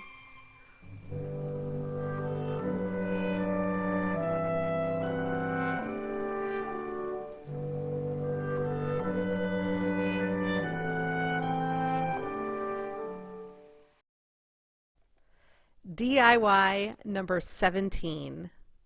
So this is going to be a 2-for-1 kind of project here. So I've got these ornaments from the Dollar Tree. They came in a pack of, I think they were a pack of 4. I can't tell as I do this right now, but I think they were, it's either 4 or 6. And then I've got my wood pieces again. I am whitewashing the first one and then using my antique wax on the second one. And with the whitewashing, that was just my Adirondack white chalk paint that I used with a baby wipe. So for the one that I stained, I went ahead and laid down one of my little doves, and now on the one that I whitewashed, I'm laying down one of my little red reindeer. I just think that these are super cute. Going to apply some hot glue to secure it to the backdrops, so to speak. And once those are secure, I knew that I wanted a little bit something more, but I like the simplicity of these, you guys. So I was thinking about what to do, and I grabbed my silver Sharpie marker for the dove because my dove is silver, so I wanted to stay in that kind of color scheme. And I'm just writing out the word peace up in that top left corner, and then I'll also put some little stars or snowflake type things in the top right corner. So I know it's kind of hard to see what I'm doing here, but essentially just hand lettering and getting that done. And then on the reindeer, I'm just going to write the word joy again with my Sharpie paint marker. But you can use any type of craft marker that you have. If you have a stencil and you prefer to use a stencil rather than hand lettering, that works too. If you have some sort of a transfer, like a rub-on transfer, whatever works. But let me know what you think of these.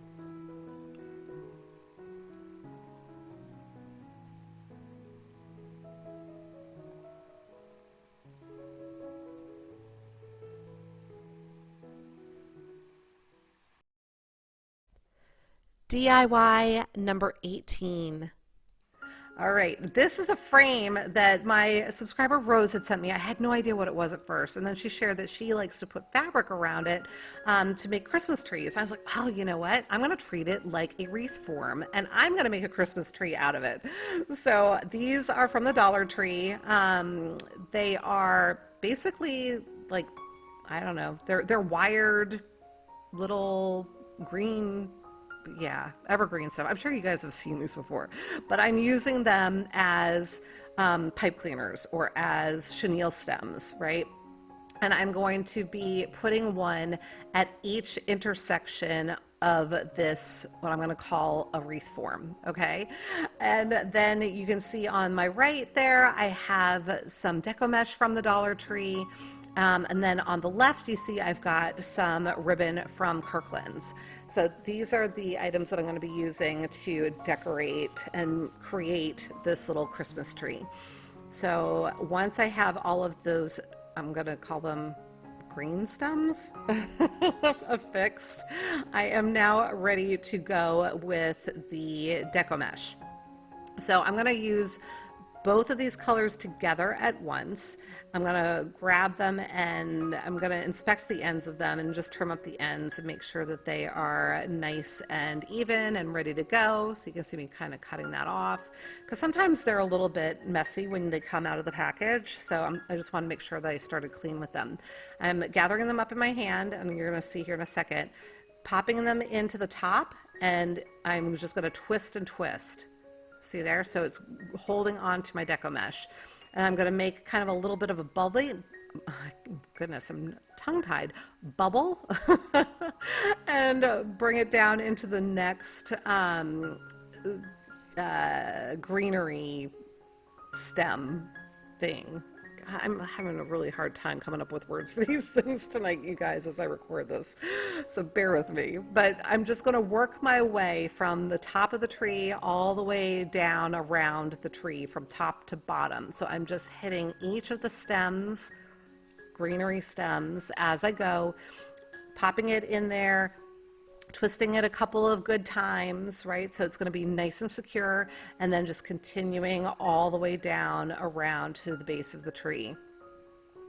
So I have done a lot of wreaths with deco mesh in the past. I was on a big wreath kick for a while there. So this is pretty much the same method that I use, but normally with chenille stems. I guess if you use a working wreath, they have stems that are kind of like this. So same idea if you've seen any of that done. And we're just building a Christmas tree with it instead this time. So once I've gotten myself worked all the way down to the base, I'm just making sure that everything is flat on the bottom and it's going to stand up for me properly. I don't have anything at the base that got stuck there, and got all that sorted out. So now I have my two ribbons that I had selected, and I decided I was going to grab a third one. These are all from Kirkland. If you've followed me for a while, you know I love the Kirkland ribbon. If you're not familiar with it, it's Costco's brand. And from what I understand, other wholesale clubs have similar types of ribbon, but I find it to be the best deal. So this is a little square, not square, it's a rectangle of cardboard that I had cut out a while back, and this is what I use to create my lengths of ribbon. So this is 6 inches tall, my cardboard piece, so it's going to be creating 12-inch lengths of ribbon. So I'm going to wrap it around and around until I get to a point where it's probably thick as it needs to be for me to be able to still cut through it, and then I'm going to go ahead and cut through the top. Once I have that, I'm going to fold the ends in half and I'm going to dovetail them. I just like to do it all together at once because I find that it saves me time rather than trying to do them individually. So get all those dovetailed, and I'm going to set that aside. I'm going to actually count them because then I'm going to do the same number of the other two ribbons. So did the exact same thing, wrapped it around my little card, and then cut them and dovetailed them. So now I'm going to take one of each color and I'm going to randomly put them together at an angle, so angled off of each other, pinched it in the middle as you saw, and I'm going to tuck these into my greenery stems now and twist those off. Now I'm going to do that again randomly, mixing the ribbons as far as what's on top, just to make it look a little bit more interesting and not super uniform. And I'm going to work this all over the tree. So the same way we did with the deco mesh, you can see we've worked it all over the tree here. And usually with wreaths, when I do that, I'll then twist the ends in and tuck them in. When I say the ends, I mean the greenery stems. But in this instance, I didn't because it helps it look like a little Christmas tree. I was just trying to show you at the top there, I did a double set of the ribbons at the top just to kind of finish that off. And then I've got this Dollar Tree little, you could call it a star or snowflake, and I'm going to use that for my little topper. And I'm just kind of tucking the greenery stems up into the star. But let me know what you think of this.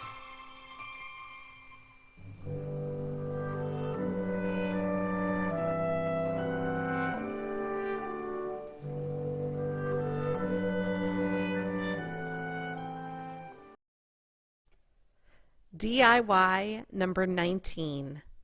All right, I have a form from the Dollar Tree. It's a football wreath form. I have some foam core that you can see I am cutting down to fit the base of that cylinder vase slash candle holder, and I am going to put this one piece right down on top of the wreath form.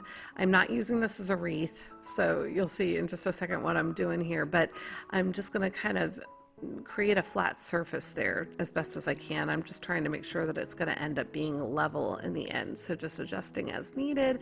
And I'm going to grab my hot glue and drop a whole bunch of hot glue down into that crevice that's been created by forcing the foam down onto the wreath form.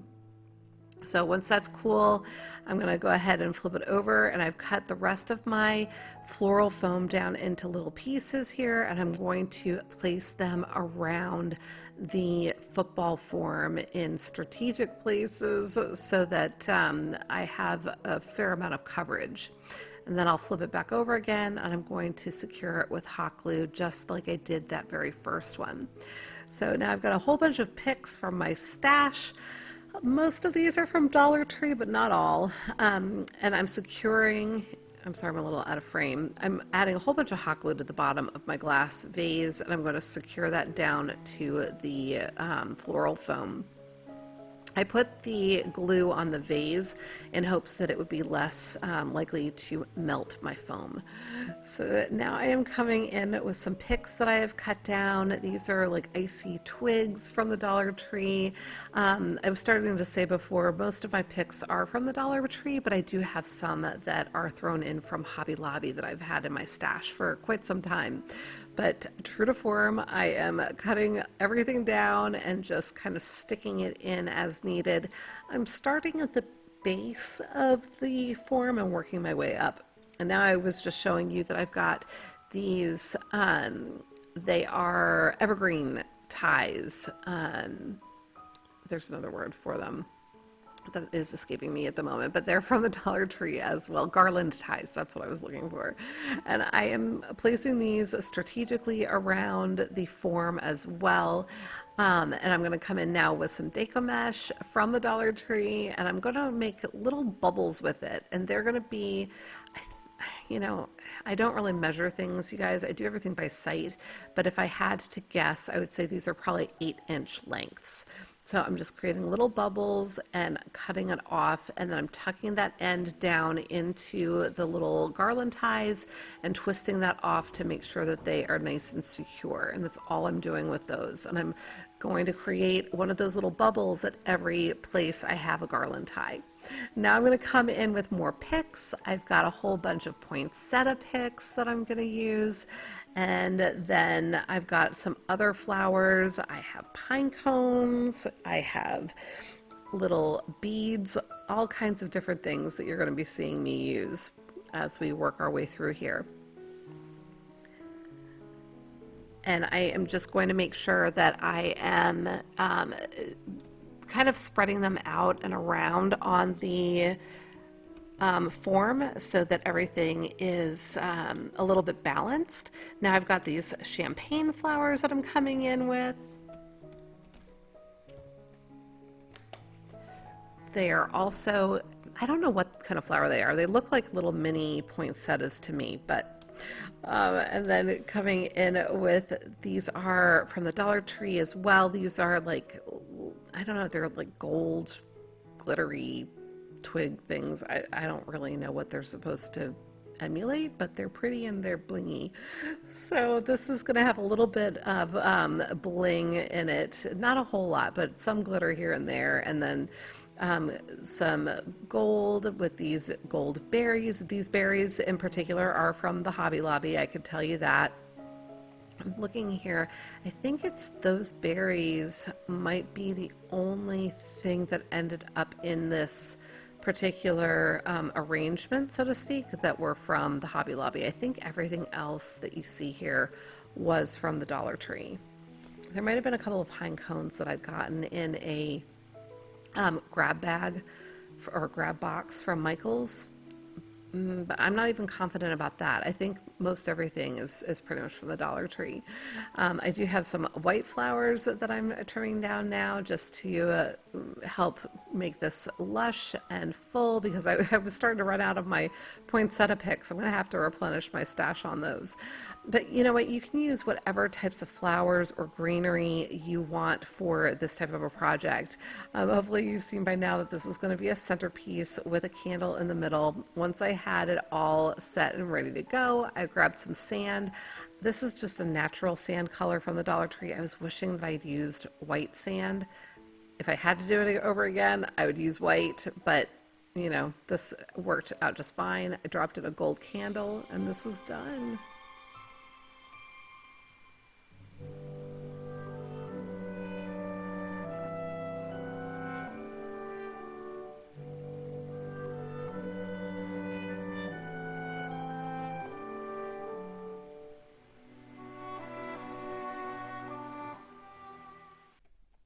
DIY number 20.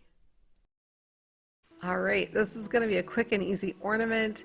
That is crushed glass filler right there that I'm opening up now. I had picked it up at the Dollar Tree Plus area in Dollar Tree when I was there in North Carolina visiting my son, and I had picked out the silver and the blue. This is a Dollar Tree little, I think it's part of a garland, but I'm coating it with gloss Mod Podge, and as you can see, I'm giving it a really heavy coat of the Mod Podge because I want there to be enough for the little glass filler stuff to grab onto. As you can see, I am covering it completely. I'm using a piece of parchment paper underneath so I can gather any remaining that gets shaken off, that I can put it back in the container later. I'm doing the same thing with this little mini snowflake sticker, also from the Dollar Tree. And once everything is dry, I'm going to add a little tie hanger with some silver Dollar Tree ribbon, and I had glued the ends just to keep them from unraveling, and then I tied a knot, and I'm just going to trim off the ends there, and I'm going to adhere the little mini snowflake to the center of the large snowflake, and this is done. Let me know what you think.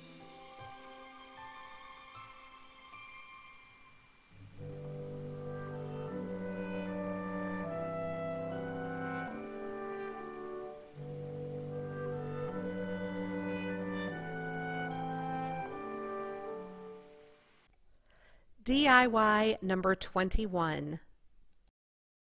For this, I have a, I don't know what shape you would call this. It's kind of a flat circle, flat round. And then these little gift bags that I'm going to use to create this ornament. Now, I was hoping it might work for me to just tuck this in there. It turned out that the ornament was just slightly too large, so I'm going to cut this down, which is fine because I actually want the image on both sides of the, yeah, I was still trying to see if I could get it to work. It didn't work, you guys. But I wanted the image ultimately on both sides of the ornament, so I just used two of these little sacks, cutting it down with my my shears and just making sure that I am getting as much surface area as I can. There was a seam on both sides of this little sack, so I was just trimming it as close as I could to that little seam. Then I went ahead and started lining it up. I actually ended up flipping it sideways because it was going to fit a little bit better. trimming off a little bit more that was still some of the sewn part that was remaining. And as you can see here, I'm just flipping it, and I'm going to make sure that it's covering the whole surface area here. This ended up being the perfect size. I don't know how I was managing to move my camera just there, but sorry about that, bear with me. I did get my finger protectors for this, using some hot glue, just a little dab. I'm gonna try and secure the top. I'm not gonna try, I am gonna secure the top. Once that's cool enough so that I can pull on it without making it slide, I'm then gonna secure the opposite end. And I'm going to keep making my way around kind of the halfway, midway points between each new point, if that makes sense, to just try and get this nice and smoothed out. And it's kind of like stretching a canvas, right? I'm just stretching it across the surface of my ornament and trying to get it as flat as possible. And this actually worked out really well. It didn't pucker nearly as much as I thought it might. So I was excited about that. Now I'm going to do the exact same thing on the opposite side. That way our little ornament is double-sided, adhering it down and just trimming off some of the excess as I go. You can see the little scraps there on my surface. So I'm just trying to make sure that it meets in along the edges there, along the sides, without too much excess. No overhang, because I want to make sure we can cover that up and hide it, which I'm going to do right now with this Dollar Tree ribbon. It's not even like a ribbon, it's more like a burlap or a woven, I don't even know what to call it, but I love it. I think it's so pretty. So using some hot glue, I'm going to just run a bead right along the edge here where my two pieces of the burlap, it's not really burlap, it's like canvas gift bags came together, and just camouflaging that seam with this ribbon. And I thought this turned out so super cute. It's kind of vintage looking, at least in my opinion. And yeah, no, I thought this was super sweet. So I'm going to go ahead and cover up the top edge, make sure that everything is nice and neat. I'm measuring this off, trying to figure out where to trim it. I'm going to cut it right in between there, kind of at an angle to try to help it line up with the other trim that's already in place, because I want to have this look as seamless as I possibly can. So just applying that, and then I did the same thing on the other side. And this one is done too. All I have to do is pop the little hanger back on and we are done. Let me know what you think of this one.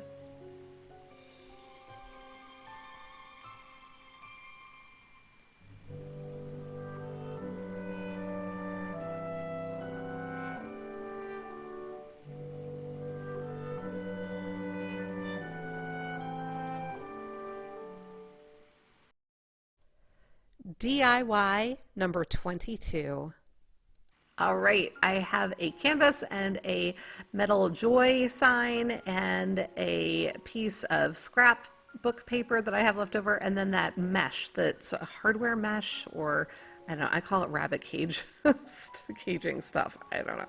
But I am going to remove the canvas from the frame here, just using my X-Acto knife and pulling that away. I'll set that aside for future potential projects.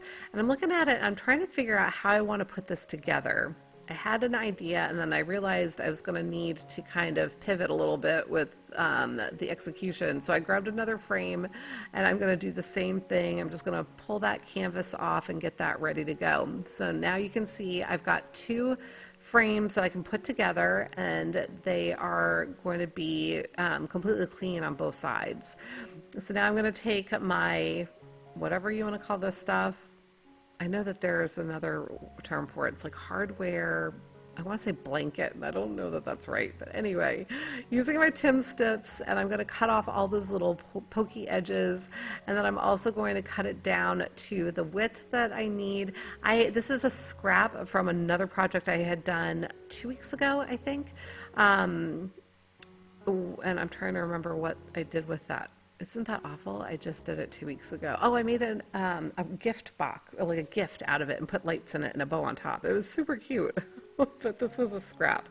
So I'm moving my camera again. I adhered that with my staples to the frame, and now I'm sandwiching it in between. I'm going to pull out my my wood glue that I'm going to put a very generous coating on in just a moment, but I decided I wanted to remove the staples on this one side because they were just kind of getting in the way. This is already going to be a little bit tricky to seal up because the mesh is there. You probably saw me hammer in some of those other staples that were on this side. I didn't bother to remove the staples on this side, but I did think I was going to get away with leaving the staples in on the other one. So I've got this generous coat of wood glue, and now I'm sandwiching them together. I did flip it over to hopefully make sure that the glue kind of adhered to all areas around that grid, and I'm just placing some heavy paint cans on it to help hold it together while it's drying. So while that's happening, I took another frame that is exactly the same size, and I traced around it on my foam core board, and I'm just cutting that out. Then I'm going to trim that up a little bit more. I had just kept checking it with my frame, and I wanted to make sure that it was the right size. Now I'm going to cover that with my scrapbook paper. This is going to be the background to our project. So I have the mesh, the rabbit caging, whatever, sandwiched between the frames, and now this is going to be the background. So it's going to create kind of like a 3D effect. And I'm just cutting this down to make sure that it's going to cover my foam core board. I'm not worried about that notch in the paper because that's going to get completely covered up by the frame itself. So now I'm adhering the scrapbook paper with my, it's my, oh my goodness, it's from the Dollar Tree, double-sided tape. That's what I'm trying to say. Flipping that up, and I'm putting generous amounts of this on there because I don't want any bubbling, or I just want it to remain a nice smooth surface. And now I'm going to see how everything looks with my joy. I'm going to be adhering the joy to the mesh. So I'm counting the number of squares, just make sure I've got this lined up. And I'm going to set this down on something so that it remains flat up against the mesh, because if I were to put it on my tabletop surface, it would fall because of the frame. It's kind of lifted up. It would be lifted up off of the surface. Hopefully that makes sense. Using my hot glue to secure it there. And once that's done, I'm going to go ahead and put the backing on here. So you just, if you're going to do something like this, you want to make sure you adhere your letters first, because once you do this part, it would be really difficult to adhere whatever you're putting on the front of that. So now just using a generous bead of glue again. I had hinged this up to try and make sure that I kept it exactly where I wanted it so that it doesn't go off kilter. And here I'm just making sure that it's all lined up. It appears to be. Now the glue still isn't 100% dry, and I'm noticing that it's coming, like you probably saw it right there. I had to kind of squeeze it back together again, because I was trying to continue on with my crafting probably sooner than it was ready for me to. But what I'm going to do is grab out some clamps from my stash. So while I'm adhering this ribbon, which will also help keep it together while the glue is drying, it'll just help keep all of the pieces together. So I clearly have this ribbon. This is Kirkland ribbon. It's kind of like a burlap, but not really. It's a tighter weave than a burlap, but it kind of is burlap-esque. It's kind of like a burlap. I don't know how else to describe it, but I think it's really pretty. It's rustic looking. It doesn't have a lot of sheen to it. There's no glitter involved here, so I thought it would be a good match with the natural wood. You also could stain the wood. I opted not to for this particular project. I decided I wanted to keep the raw wood frame, but now I'm just going to run this all the way around, and you can see I'm putting it on both sides of the frame, and again, that's going to help keep this together while my wood glue is drying. So in addition to keeping the ribbon where it needs to be. So now I am working on the back side, and I am bending the ribbon over, and kind of like you would wrap a gift. and just making sure that it's all nice and secure. And this is also hiding the edges of that foam core board, making it all nice and clean. So once I have that done, I'm going to add some greenery to the top where I had the seam of the ribbon. I specifically put the seam at the top because I knew I wanted to put something up on top, and it was going to go ahead and hide the seam that I've got going on here. So adding some greenery, I just put a good amount of hot glue on the top there. And I am securing all of my little greenery pieces in there. And then I realized I wasn't quite on center, so I'm going to start sliding these a little bit over, which is also going to make room for the ribbon that I wanted to put on there. Now, at first I thought I was going to use this cute little red gingham check. I figured it would, you know, kind of go with the background that I've got in there. So I did just kind of like a finger bow. It was 2 little loops on either side. I was getting it all fluffed up and everything. But then I'm going to check it out, and I'm looking at it, and I'm just not feeling it. It's not quite what I have in mind for this. So I grabbed out my jute cord and I made another finger bow. This time I wrapped it around probably 6 or 8 times, trimmed that off, cut another length to tie around the middle. And I felt like this went much better with the look and feel of this piece. It's a little bit more rustic, with all of the natural elements I have going on here with the metal and the raw wood. This just seemed to lend itself better to the project. So I put some generous amounts of hot glue on there. I did try again with the gingham. I thought maybe I could put it on top, and it just wasn't doing it for me. So I left it off. But once I had that all nice and secure, all I had left was to create a little hanger for the back. Now this is stable enough that you could set it up as a shelf sitter, but I opted to add a little hook just to give options. So it could just stand up on its own on a table or a shelf, but this way I'm going to be able to hang it as well. This is wired jute cord that I am just gluing the tips so it doesn't fray and come unraveled. I was like, I better put my finger protector back on because it was poking me when I tried to twist it together there. Just a generous amount of hot glue underneath and then over top to kind of flood it so that it all comes together. And this is done. But let me know what you think of this one.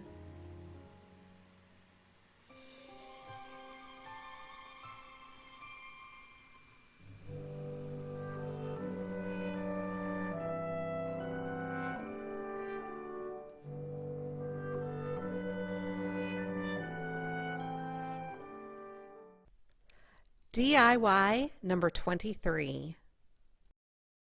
All right, this is a placemat from the Dollar Tree as well as a tray that I got in the Dollar Tree Plus section at a Dollar Tree in North Carolina while I was visiting my son. And I had picked that up for $5. I was so excited to find this, you guys. I also had a subscriber who shared that Family Dollar sells some of the same things. I guess it's a sister company of Dollar Tree. So FYI, if you didn't already know that, because that was news to me. So I was trying to figure out how I was going to cut down the placemat, and I finally realized I really needed to measure the inside of this. Now, I did have a little bit of an oops here because I realized it was 14.5 inches was the width. And I was trying to decide how much I was gonna cut off of either end. I decided I was gonna try and be a little conservative and cut off a little bit less than what I needed and kind of work my way in that way. Now, that would have been all fine and good, except for the fact, do you see the error I'm making right now? I'm in at the 1 line, thinking 1 to 14.5. Okay, that's exactly where I need to be. Yeah, no, Corey, no. I basically cut off, well, it would have been a full inch more than what I needed to cut off because I'm starting at the 1 instead of at the 0 on my mat there. But fortunately I was being conservative, and so I cut off a little too much, but not as much. It wasn't as bad as it could have been, right? So yeah, so I've got a little bit, I'm like, what did I do? And at this point, I still don't know what I did wrong.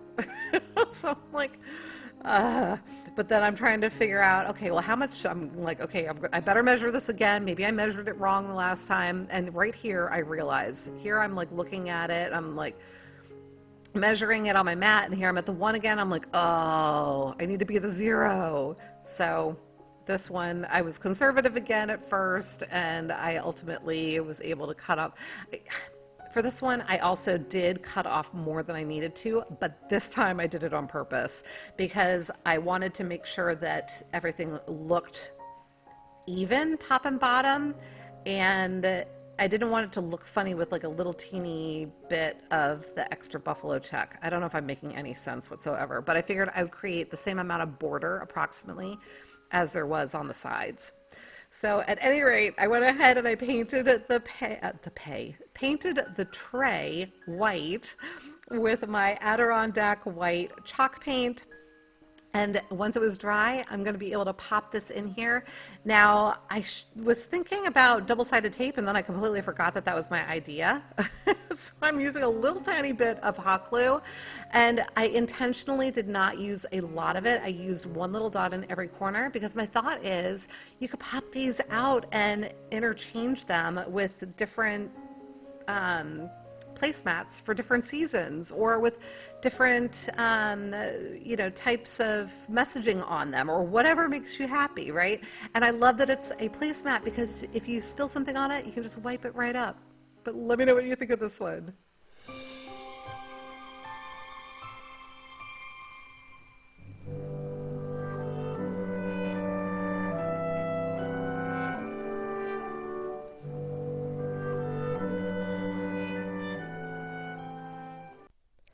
DIY number 24.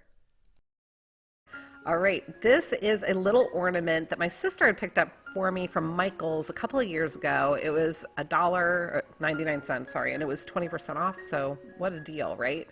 I also have my yarn from the Dollar Tree, and then this is some I think this was Arteza paint that I'm using here. It's just a regular gold acrylic paint. I'm just painting the star, and then that green twine I have is from the Burlap Company. I think that's what it's called, the Burlap Company. Yeah. So at any rate, I am wrapping the base of my tree with that kind of grayish, brownish, taupey colored yarn. I used a little bit of hot glue on the back and then kind of covered it up with the yarn itself. I'm just picking away little pieces of hot glue that were sticking out. And I'm going to put it along, the hot glue. I'm going to hot glue along the bottom edge just so that I've got this completely covered. And then I'm going to be wrapping the yarn back up the trunk of the tree again so that I can hide the tail of my yarn behind the next round of wrapping, so to speak. I didn't want to call it next round of yarn because that's not a yarn that I'm going to be using next. It's a twine. But anyway, you can see I'm wrapping back up around the trunk. And I certainly could have started at the bottom. I just wasn't thinking about it. Could have started at the bottom, and then I would have only needed one layer. So now I am starting with the green twine, and this worked out well in the end.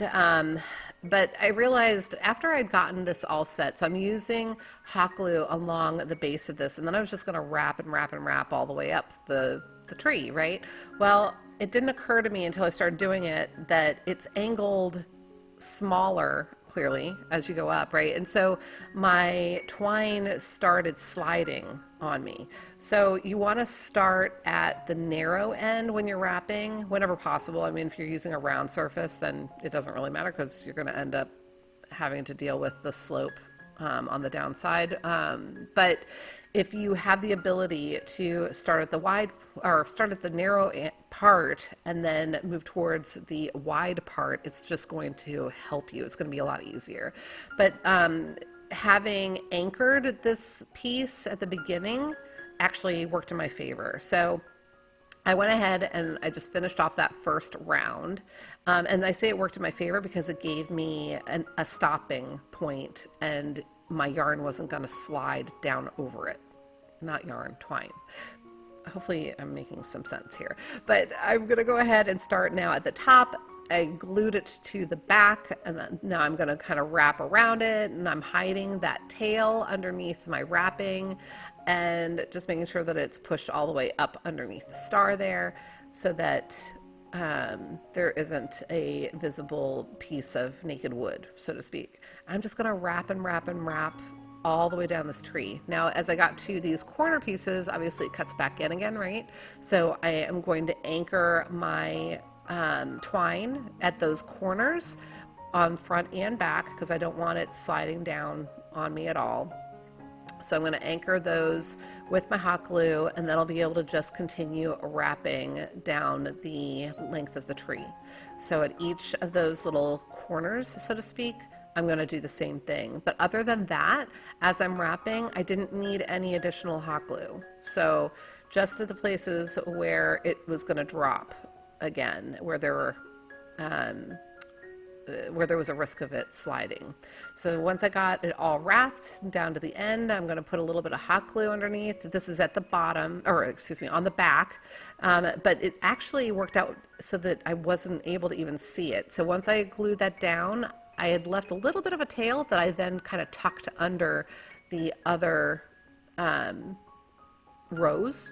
And there we go. So now I decided I was going to add a little bit of bling for some contrast, right?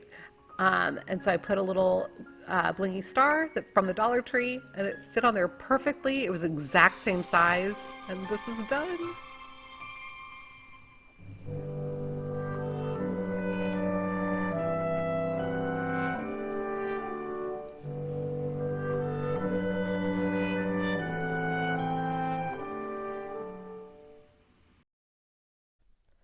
DIY number 25. All right, these are from the Dollar Tree. All of these are from the Dollar Tree. So I've got some picks. I've got my little birchwood pieces and those little doves.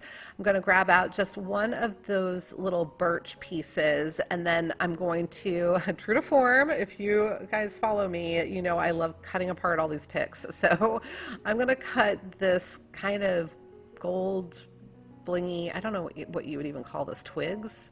I don't know, but I'm cutting them into a bunch of little pieces with the thought of making a kind of a nest type thing is what I have in my head. So I'm just going to add a whole bunch of hot glue on here, and I'm going to try to piece these little blingy twigs around the base of my little wood piece here.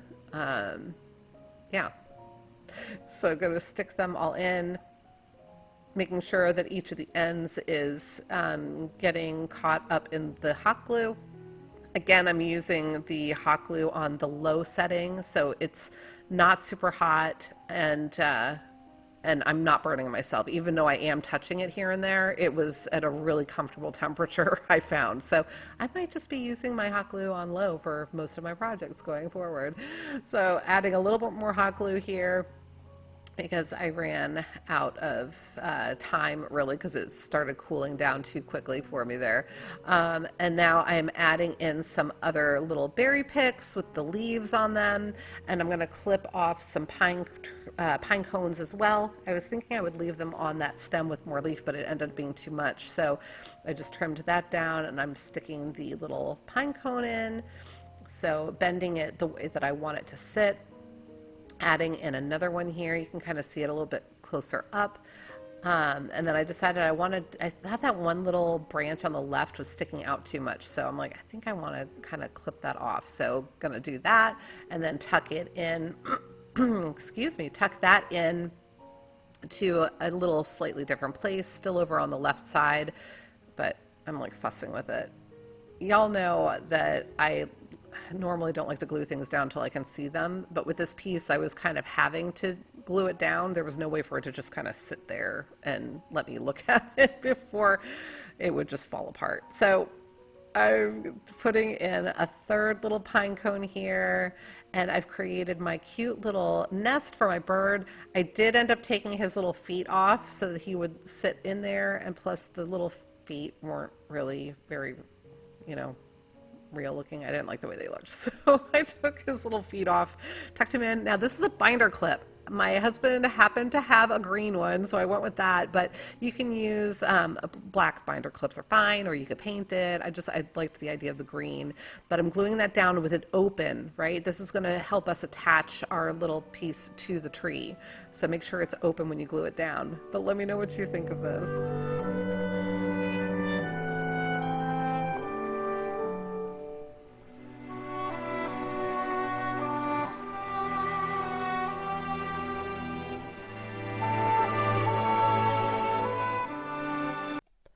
DIY number 26. Okay, so I have these galvanized tags. You guys, I remembered the word galvanized. Woohoo! And this little gift box from the Dollar Tree. I had picked it up just the other day. I actually have a haul video coming. You're going to see me haul with the gift boxes in that haul. But I am going to use this as my ornament design. I'm going to cut down. As you saw, I tried to stick it in the box to trace it right in there. But as you saw, it didn't quite fit, so I'm trimming off all of the edges of the box first, and then I will flip it over and trace out the tag. It was like a perfect size, right? Because I'm going to be edging this as well. So there was just a teeny tiny gap at the top and the bottom when I set this tag down on here. So I went ahead and I had the tag on there, and now I'm kind of tracing the circle on that because I want to make sure that I have a pokey. There's my pokey tool again. I want to make sure I have that poked out so that I can go ahead and put a hanger through it in a little bit. I'm not sure why I felt the need to do it before I glued it down, but anyway, I'm using hot glue to glue this down, and I'm going to secure it just the same way. And I'm gonna, once that's all secure, come in with my jute cord again, and I'm going to trim this out similar to the way that we did the other. I guess I'm poking it through again some more, making sure that I can get my my hanger back through there when the time comes. So edging this the same way I did the others, with my jute cord going all the way around the edge. I guess I decided you needed to see this again. I'm not sure why I'm showing you so much of my edging, but this was a really quick and cute little project. And then I'm ready to put the hanger back on it. And that's going to be it, you guys. This is such a simple little project. I loved the image on the gift box. Using my little pokey tool to help me get that hanger back through there. I am using the hanger that came with the tag this time as opposed to the jute cord.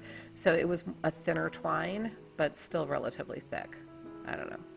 Twisting that up so it's not fraying, and then tying that back up again, and that's it. But let me know what you think of this one, because I think it's adorable.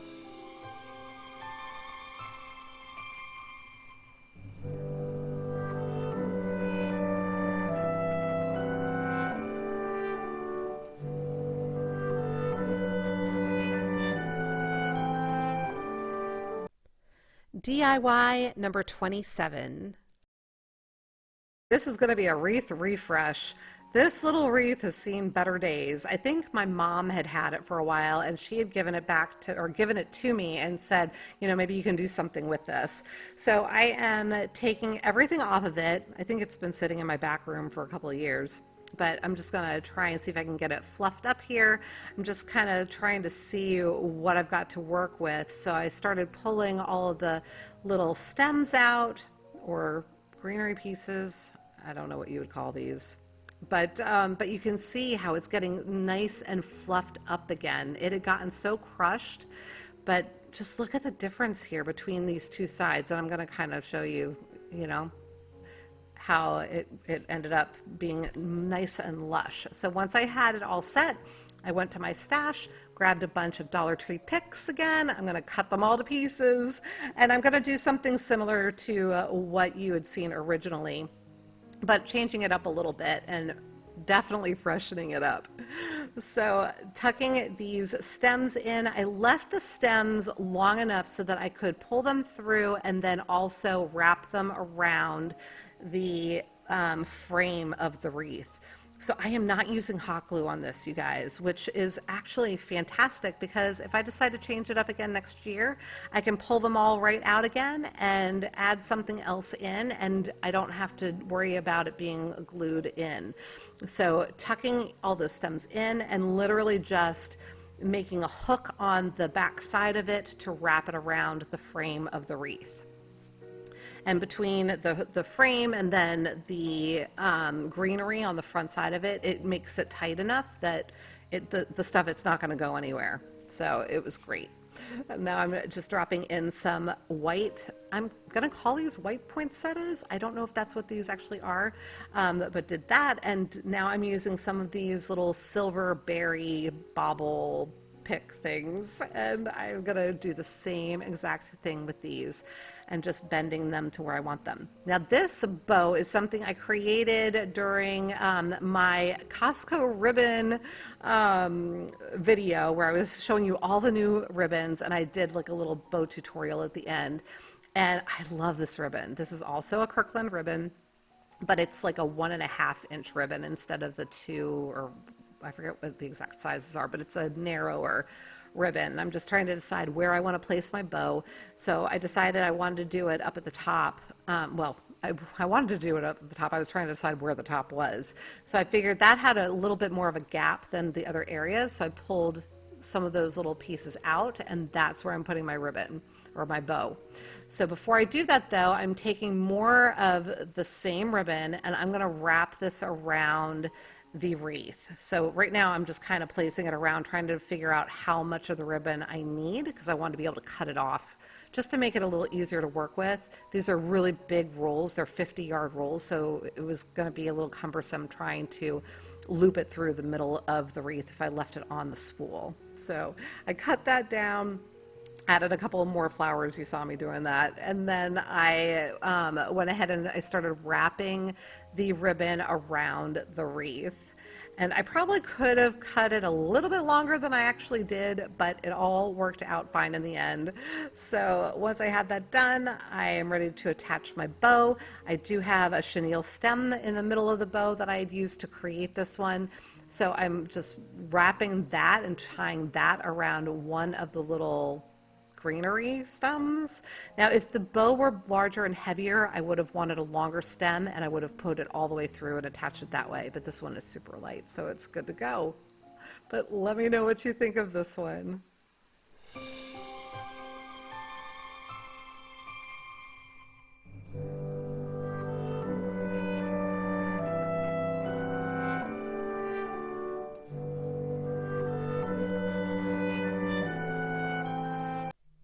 DIY number 28. I have one of these styrofoam cones from the Dollar Tree and a whole bunch of garland also from the Dollar Tree, and this is a wired garland, and I am just going to be using a little bit of hot glue at the top, and once that is cool enough for me to manipulate it, I'm going to go ahead and start wrapping the garland around. So using a little bit of hot glue here and there where needed, just to make sure that it's secure. I was blowing on it, trying to get it to cool, but we're just going to wrap this all the way down the whole length of the cone. And this was, I had started out with a piece that had already been partially used, and so I ended up using about 1.5 of these garlands, and they were 9 feet long, so I'm guessing somewhere between 13 and 14 feet of garland. Now, I probably could have used less. I was really tucking it up underneath each row to just make sure that it was nice and full and that I wasn't going to have any gaps, nothing showing with the foam that was underneath. But you could probably get away with just a single strand if that's all you have in your stash or all that you would like to use. So now as I get to the base here, I'm going to be using a little bit more hot glue just so that I make sure that it all stays put.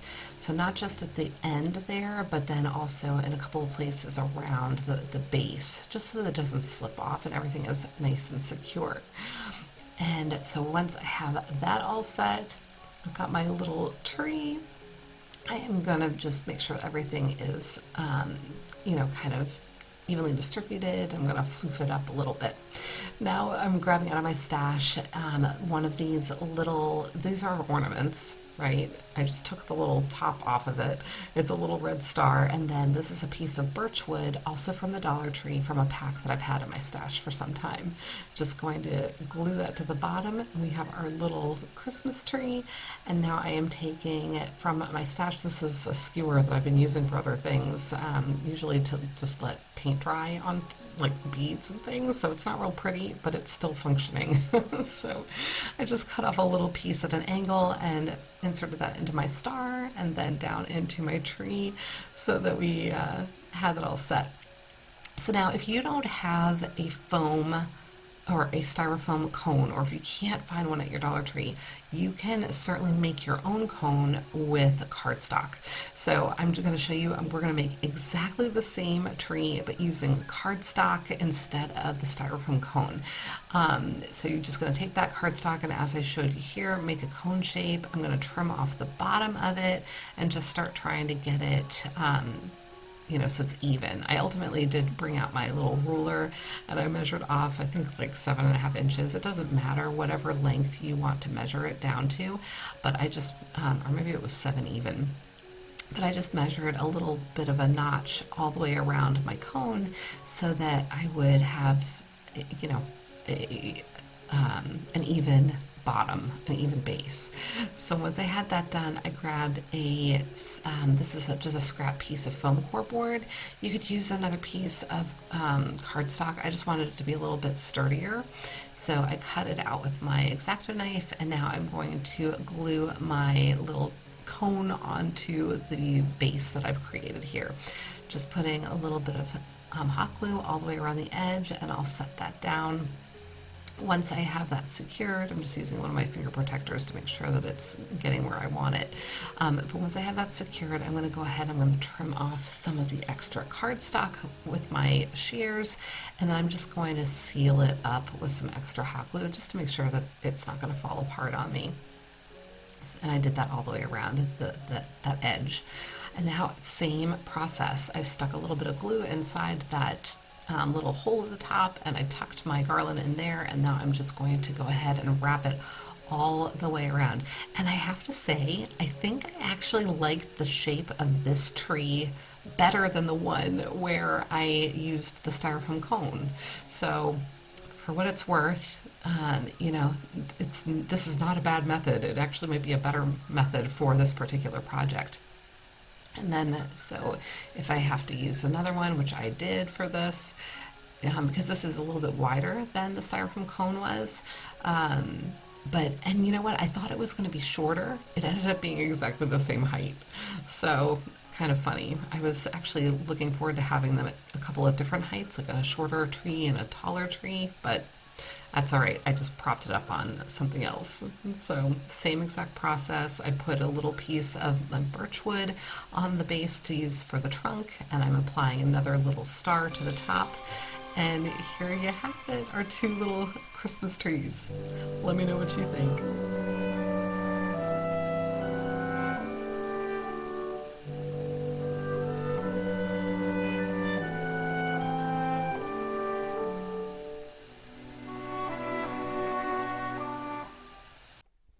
DIY number 29. All right, I have this bulb. This is a plastic bulb, and that's going to be key with this project and what ends up happening. But I've also got my alcohol inks, and I've only ever used them with glass in the past. So I thought, well, you know what? Maybe it'll work with the plastic too. Not so much.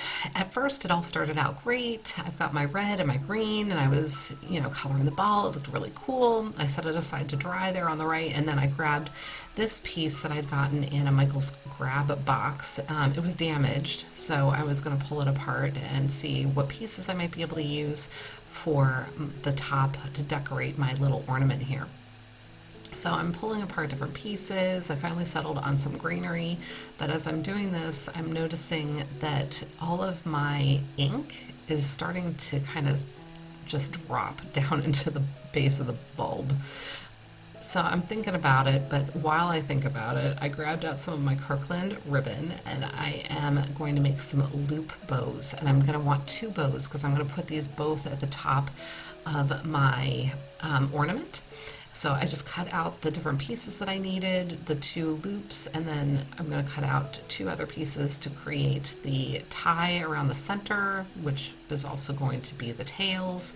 And then I will cut out one other piece in a little bit to make the hanger for the ornament. So I did create a loop. I used a little bit of hot glue because it's easier to do it that way. I was trying to tie it without having secured it, and it's just easier to manipulate. So tied the extra piece around into a knot. My bows always go a little wonky when I first do that, but just remember you can always fluff up those loops and you're good to go. And then I did the second one exactly the same way. So now I've got two of these, and now I'm going to go ahead and cut off a length for the loop for the holder. Now you can start to really see, well, maybe, I don't know, it's hard to see on camera, but all of that ink is just, yeah, it's not sticking to the plastic at all. But anyway, I tied this in a knot at the top, and then I'm going to pull it as tight as I can, and I'll flip that down after I cut off the ends there. I'm going to flip it around to the bottom, and then I'm going to be hiding that knot so no one will be able to see the knot, because we're going to hide it with our bows here. So I'm just going to be getting a little bit of hot glue on the back of the bow there, just trying to find some place to stick it upright. I was trying to get that ink not to go everywhere, but so anyway, a little bit of hot glue, holding that up until it's cool enough to manipulate, and then I'm going to be attaching the other bow to the opposite side. So whichever way you look at this, you'll be able to see a bow. So there's not really a front and a back to it. So once I had all of that secured, I'm sitting here trying to figure out what I'm going to do with this. I did go ahead, oh, actually I went ahead and trimmed off my tails first. I was just cutting them at an angle. You could certainly dovetail them if you want, but I just cut these at an angle for this particular project. So that part is all done, fluffing up my little bows, but I'm going to go ahead and pop this off in a second. And yeah, you can see now that the ink is just, it was a hot mess. It was just all sliding down into the bottom. So I just poured in some rubbing alcohol, and I'm going to get this all cleaned up, and we're going to do something else. I'm going to completely change direction. So I've got some white sand that I had in my stash, and I'm going to grab a piece of parchment paper and just make a little bit of a funnel with it, kind of like making a cone shape, right? So I'm just going to make that cone shape, stick it in there so that I don't get sand all over everything, because I definitely would if I didn't do this. And once I had maybe I don't know, just not too much sand at the bottom, but enough so that it's visible and so it looks like snow, right? Now this is some vase filler that I had found at the Dollar Tree a while back. It's been in my stash, but I thought it was super pretty, and it's got a little bit of greenery, but most of it is little mini pine cones and seed pods that have opened up, and some of the seed pods are red, some of them are gold. A lot of the little pine cones have either been treated with gold glitter, or they're painted gold, and they're just really pretty. Then I'm popping off some of these little red berries from a garland that was also in a Michael's grab box to just add a little bit more color, and that's it. Pop my top back on and let me know what you think of this one.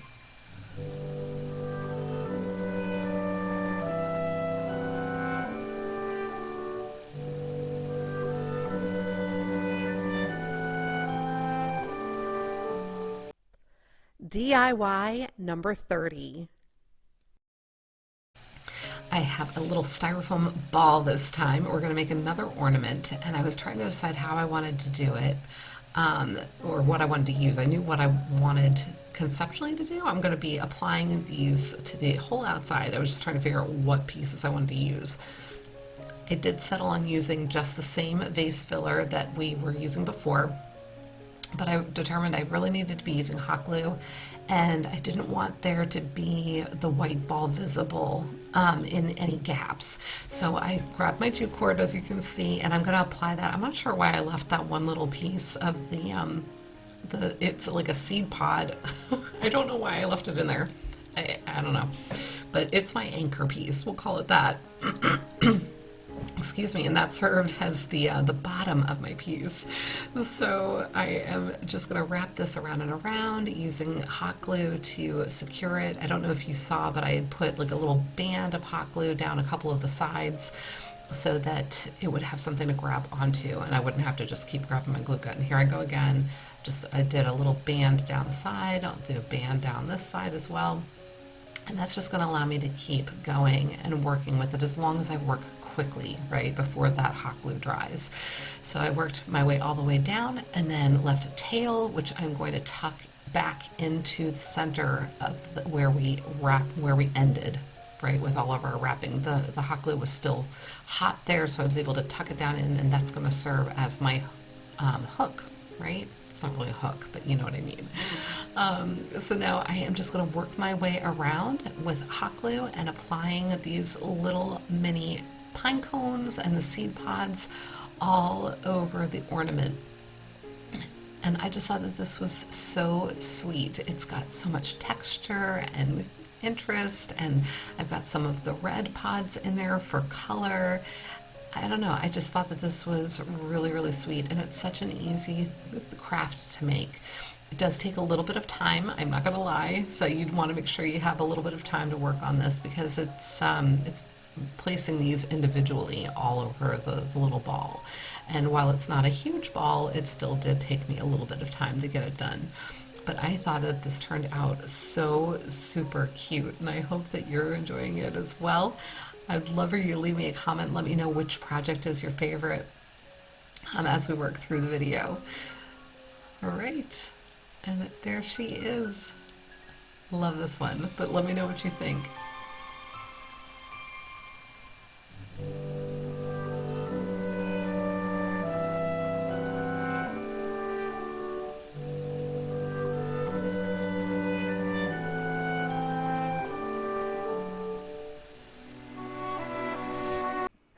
DIY number 31.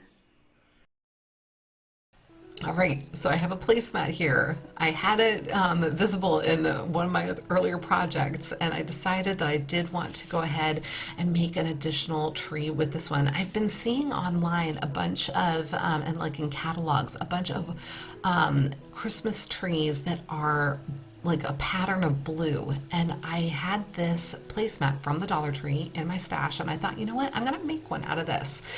But I didn't want my seam to be going around the tree the way that it is right now, so I taped it off just temporarily while I figured out how I was going to do this. And I decided that I was going to be cutting it up the back side of the tree, because if I cut straight through all of it, I'll be able to create a single seam. I hope that makes sense. So I'll show you in a second. So I started to do that. I'm like, you know what? I'm going to cut the base first. I want to make sure that I have my base the way that it needs to be, and then I'll worry about cutting that seam. So I went ahead and did that. I was prepared to measure it off again if needed, but I think I did this one just really by sight, and I did okay with, I'm not sure how I lucked out that way, but I did. So now I'm going to go ahead, I'm showing you the inside of it. I'm going to cut that seam that I'm talking about, and the excess pieces will fall away, and then we'll have a single straight seam going down the back of the tree once we're done. So you'll see what I'm talking about in just a second here. So I've got the excess setting aside, and now I've got my tree that I can piece together. I'm just going to overlap the edges slightly so that I can use my hot glue and have it secured. So just a little bit of hot glue there. Make sure you use your finger protectors. I did go ahead and grab mine, as you can see. And I found that if a little bit of it oozed out, I could use my fingernail to just scrape it away because of the surface of the placemat. So I am going in and sealing it some more on the inside. Again, because of the texture of that placemat, I was worried that it wouldn't hold you know, 100%. So I wanted it extra secure. Now this was just a scrap piece of the placemat that I had cut away that I'm using to create a base for the tree. Now this time, instead of it sitting on top of the little circle, I want the circle to be just slightly inside my tree. I don't want there to be any visible edges at the base of my tree. I want it to be nice and neat, so I want it to kind of sit just inside there. So I could just carefully trimmed off a little bit of extra areas where needed, and then you saw me apply the hot glue inside there, and I'm just trying to make sure that it's getting all kind of lined up there. Using another piece of birchwood here and going to apply that to the base. Sorry, I'm off screen there a little bit, but so there's that. And then this time I'm going to grab a silver star out of my stash. And I was saying that these were ornaments before. They're actually on little twist ties, so I'm not sure if they're technically... No, I think they are ornaments. I think they just need hooks. That's what it is. But I keep pulling off the little piece that makes it the ornament, and I'm just using them as stars, clearly.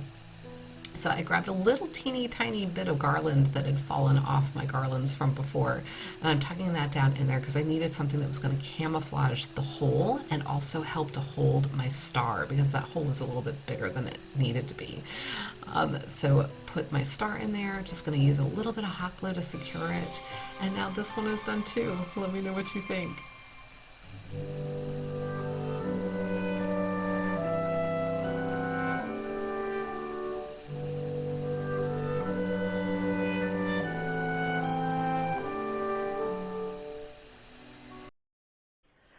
DIY number 32. All right, I have a little Christmas tree for this one, but it's actually an Easter tree.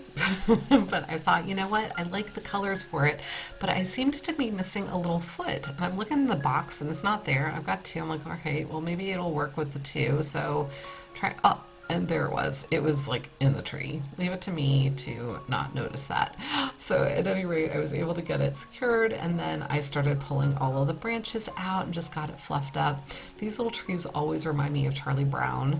Poor little things. They're so naked, but we're going to dress it up.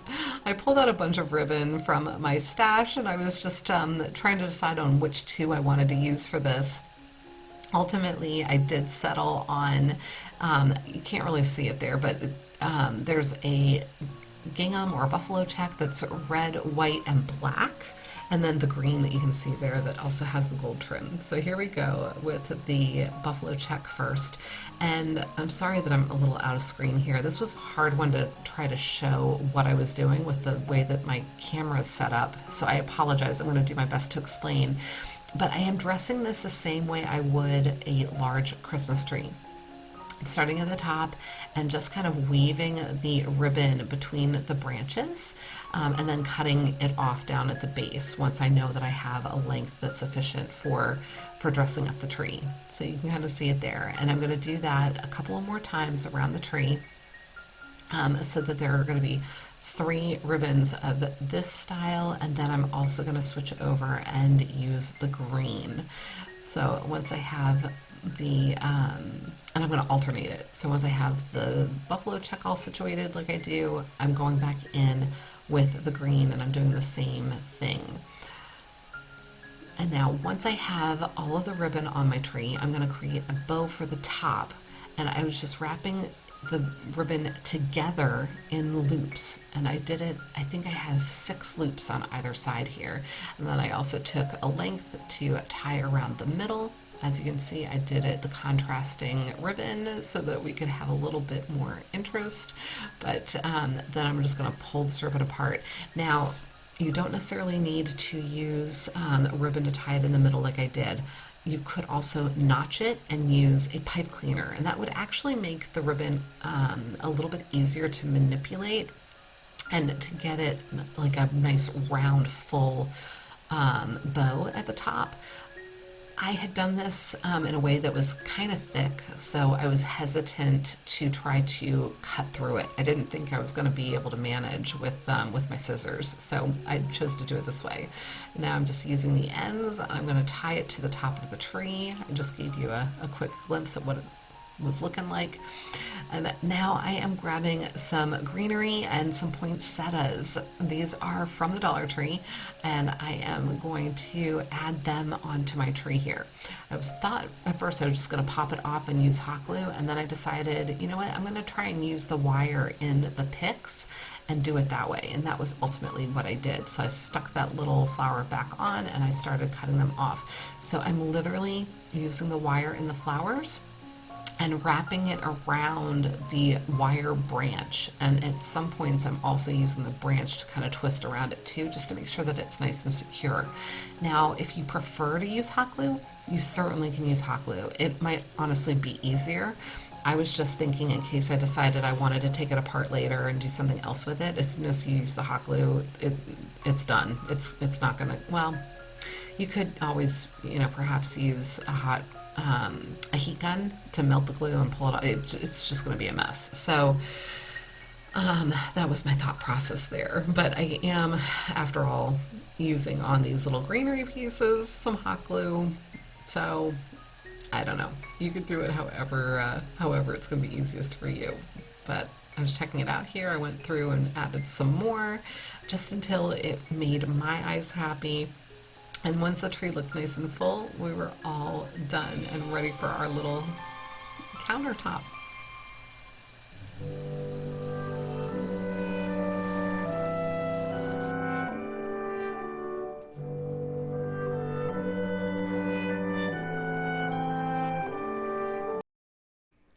DIY number 33.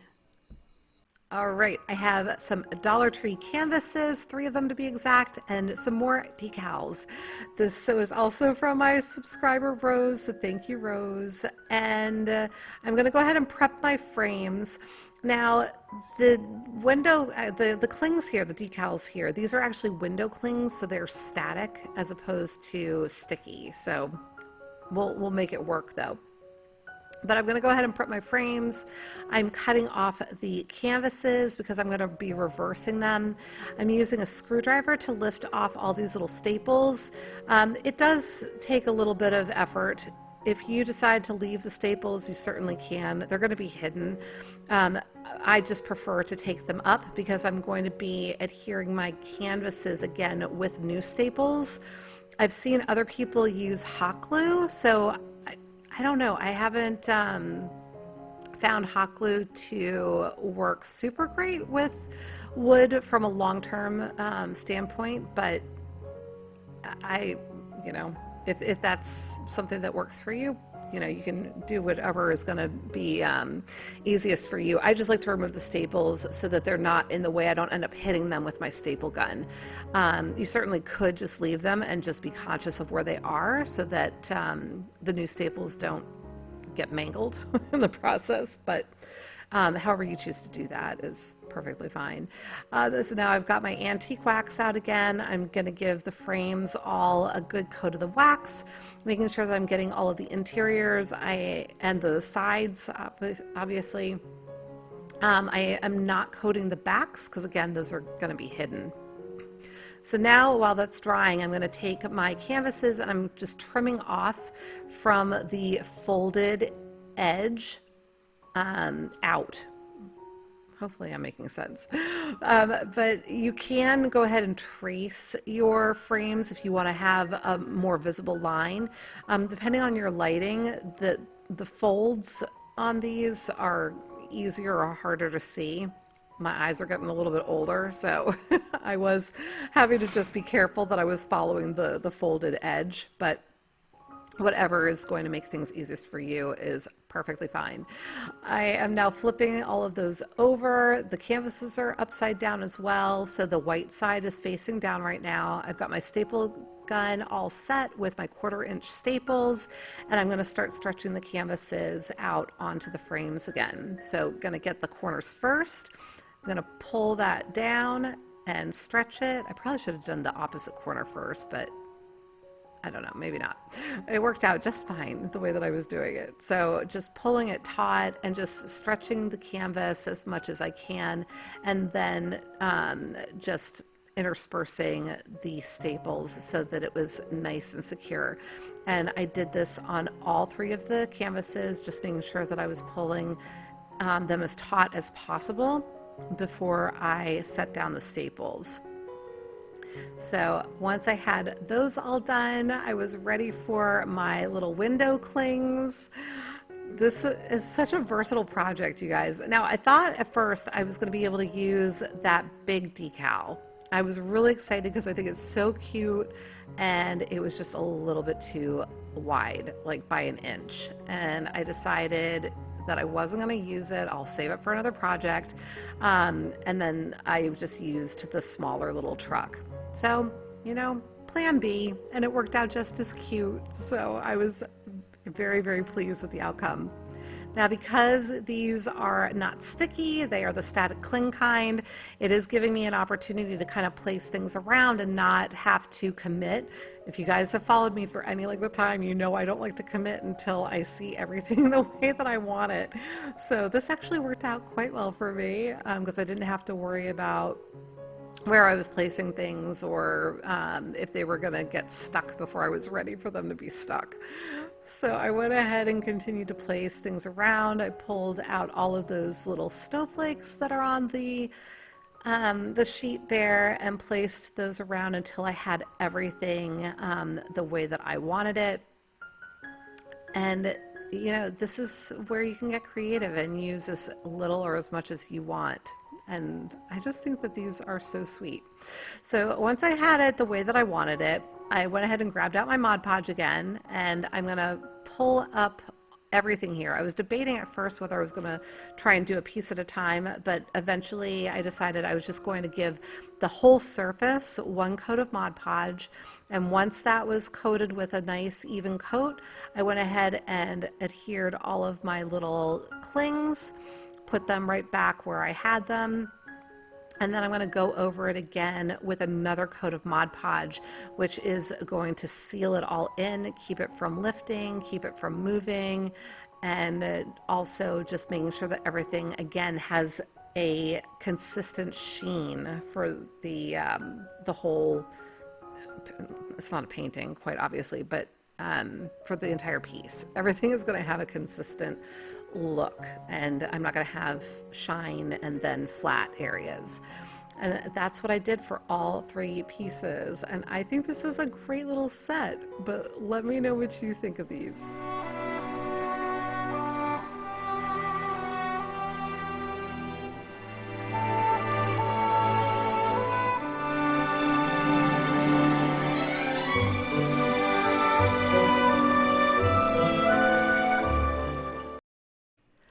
DIY number 34. All right, I have a bunch of my Arteza paints. These are acrylic paints, and I'm going to be decorating some Christmas ornaments. I saw someone recently in a Facebook group that I am part of, because I recently decided I wanted to start trying to do paint pouring, and he paint poured on ornaments, and I thought that would be so fun. So now, you guys, I'm adding a little bit of hot glue to the base of my ornaments just inside, and I'm sticking it down on the parchment paper. This was the only thing I could think of off the top of my head to secure these so that when I started pouring paint on them, they wouldn't fall over and roll around. If you have a better idea, please let me know. I mean, it worked out fine in the end. I had no problem getting peeling the glue out of there, but it was a little messy, probably not the most ideal way to do it. So if you have an idea, you know, feel free to leave me a comment on what you would have done to just make sure that the ornaments were secure, but also available surface-wise to be painted on without having to touch them. But at any rate, I am prepping all of my paints. I had a phthalo green, I had a crimson red, a copper gold, it was called. I think it's actually called gold copper or copper gold. Did I say crimson? I think I said crimson. I also had a silver, my white. I think that's all of the colors. But you can see me starting to layer these. I had mixed them all with water, got them to the consistency that I wanted. And now I'm just going to layer them in another little silicone cup that I have. Now I did probably make my layers a little too deep, so to speak. I probably should have not made them quite as deep. And you'll see why in a minute. This was definitely an experiment, you guys. I've never done anything like this before, and so I wasn't really sure how it was going to work. But I just continued to layer these on so that I had everything ready to start pouring out of my cup. So here we're gonna go with the pour, and you're gonna see, at first I was like, oh, it's like red and green and silver, and where are my other pretty colors that are in there? I was trying to figure out where they were, and then they started coming out. And I had that copper, it was almost like a rose gold color, but it was called copper gold. And then I was just like, you know what, I'm just going to go over it. I'm trying to squeeze every little ounce out of here. One other word to the wise. You can see at this angle, from this angle, because of my camera, that I had some empty areas. Yeah, here I'm coming in with just paint. I didn't like the colors, that they were so dark. So I was like, let me put a little bit at a time. And then I was like, you know what, I need to layer up some more in my little cup again to do another pour. So that's what I ended up doing. But while I'm doing that, I'm going to talk about the empty spaces on these orbs. You can see on the ornaments that there are some blank areas. That was not visible to me from where I was standing. Those were like the back side of the ornaments. So just keep in mind, if you do something like this, because I wasn't thinking about it until after the fact, that the paint, even though it looks like it's covering everything from your vantage point, you might want to go and look at the other side of it and see how it's looking from the other side. So here I'm pouring on some more of the paints that I've now layered up again. And you guys, bear with me. I know it looks like a hot mess. I know, at least the way that I'm looking at it right now, it all looks very orange. I was so happy with how these dried, how they turned out. They did coat more as I let them dry. I let them sit for 2 days, and so they continued to coat the ornaments. But look at this.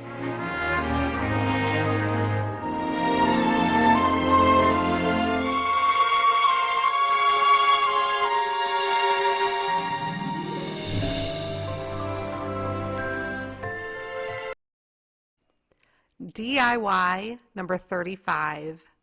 This last project, I don't know if you can even call this a craft, you guys, but I wanted a way to be able to use these wall decals without putting them directly on the wall and being able to move it and take it down and use it again next year. So I went ahead and grabbed a large canvas that I had picked up. I had gotten a whole pack from Amazon and a whole bunch of different sizes. And this was the largest size. I think it's a 20 by 20. And I'm cutting all of these pieces apart because I want to be able to see if it will fit inside the frame. Because a lot of times you'll see me take the canvas off the frame and flip it to the other side. And so I have the wood frame that I can use to frame the picture, right? Well, I wanted to see if that was going to work. I knew it was going to be really tight if it was going to work. And ultimately, I decided it was just too tight a fit, and it just wasn't going to look right. So I decided I was going to just flip the canvas over, and I'm going to put these right onto the canvas itself. So there's no removing the canvas. I didn't even paint the canvas, although if I had to do it again, I probably would have just given it a coat of white paint, because I think that it would have helped the decals to stick a little bit better. Had I do it again also, I probably would have gone over it with a coat of Mod Podge, and I'll explain that in a minute. But right now I am just removing the stick from the back of the stick. I'm removing the paper from the back of these. These are all sticky. So I'm laying them down and just applying them where I want them.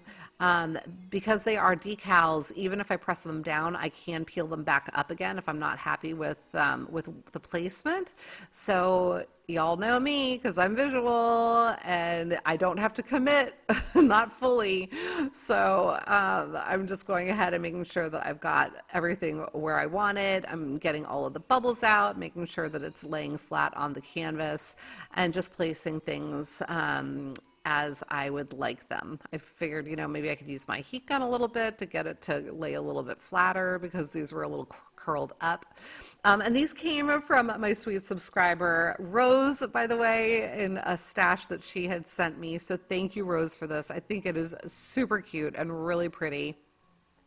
I'm just going to go ahead and finish laying out my words.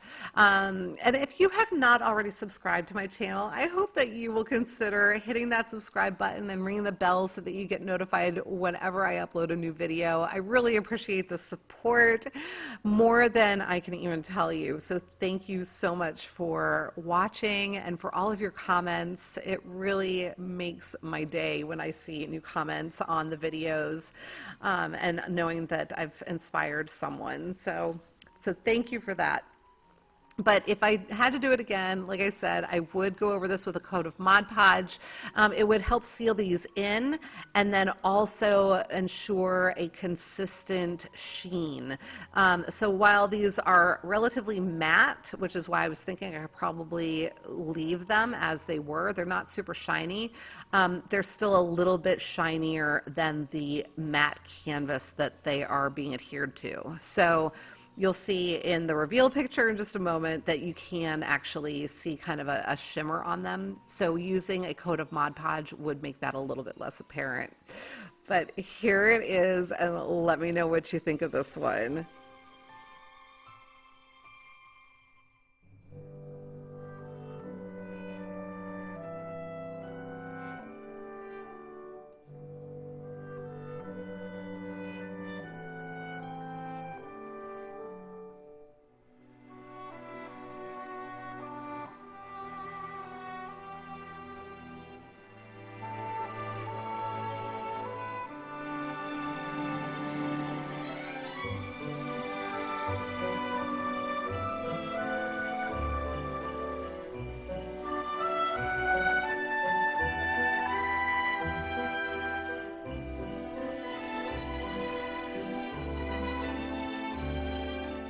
Okay, everybody, that's it for today. If you enjoyed the project, please give me a big thumbs up, leave me a comment, let me know which one was your favorite. A lot to pick from on this video. If you watched the whole thing, thank you so much. I really, truly appreciate you. And until the next time, be well, be kind, and make it a great day. Happy holidays. Take good care. Bye.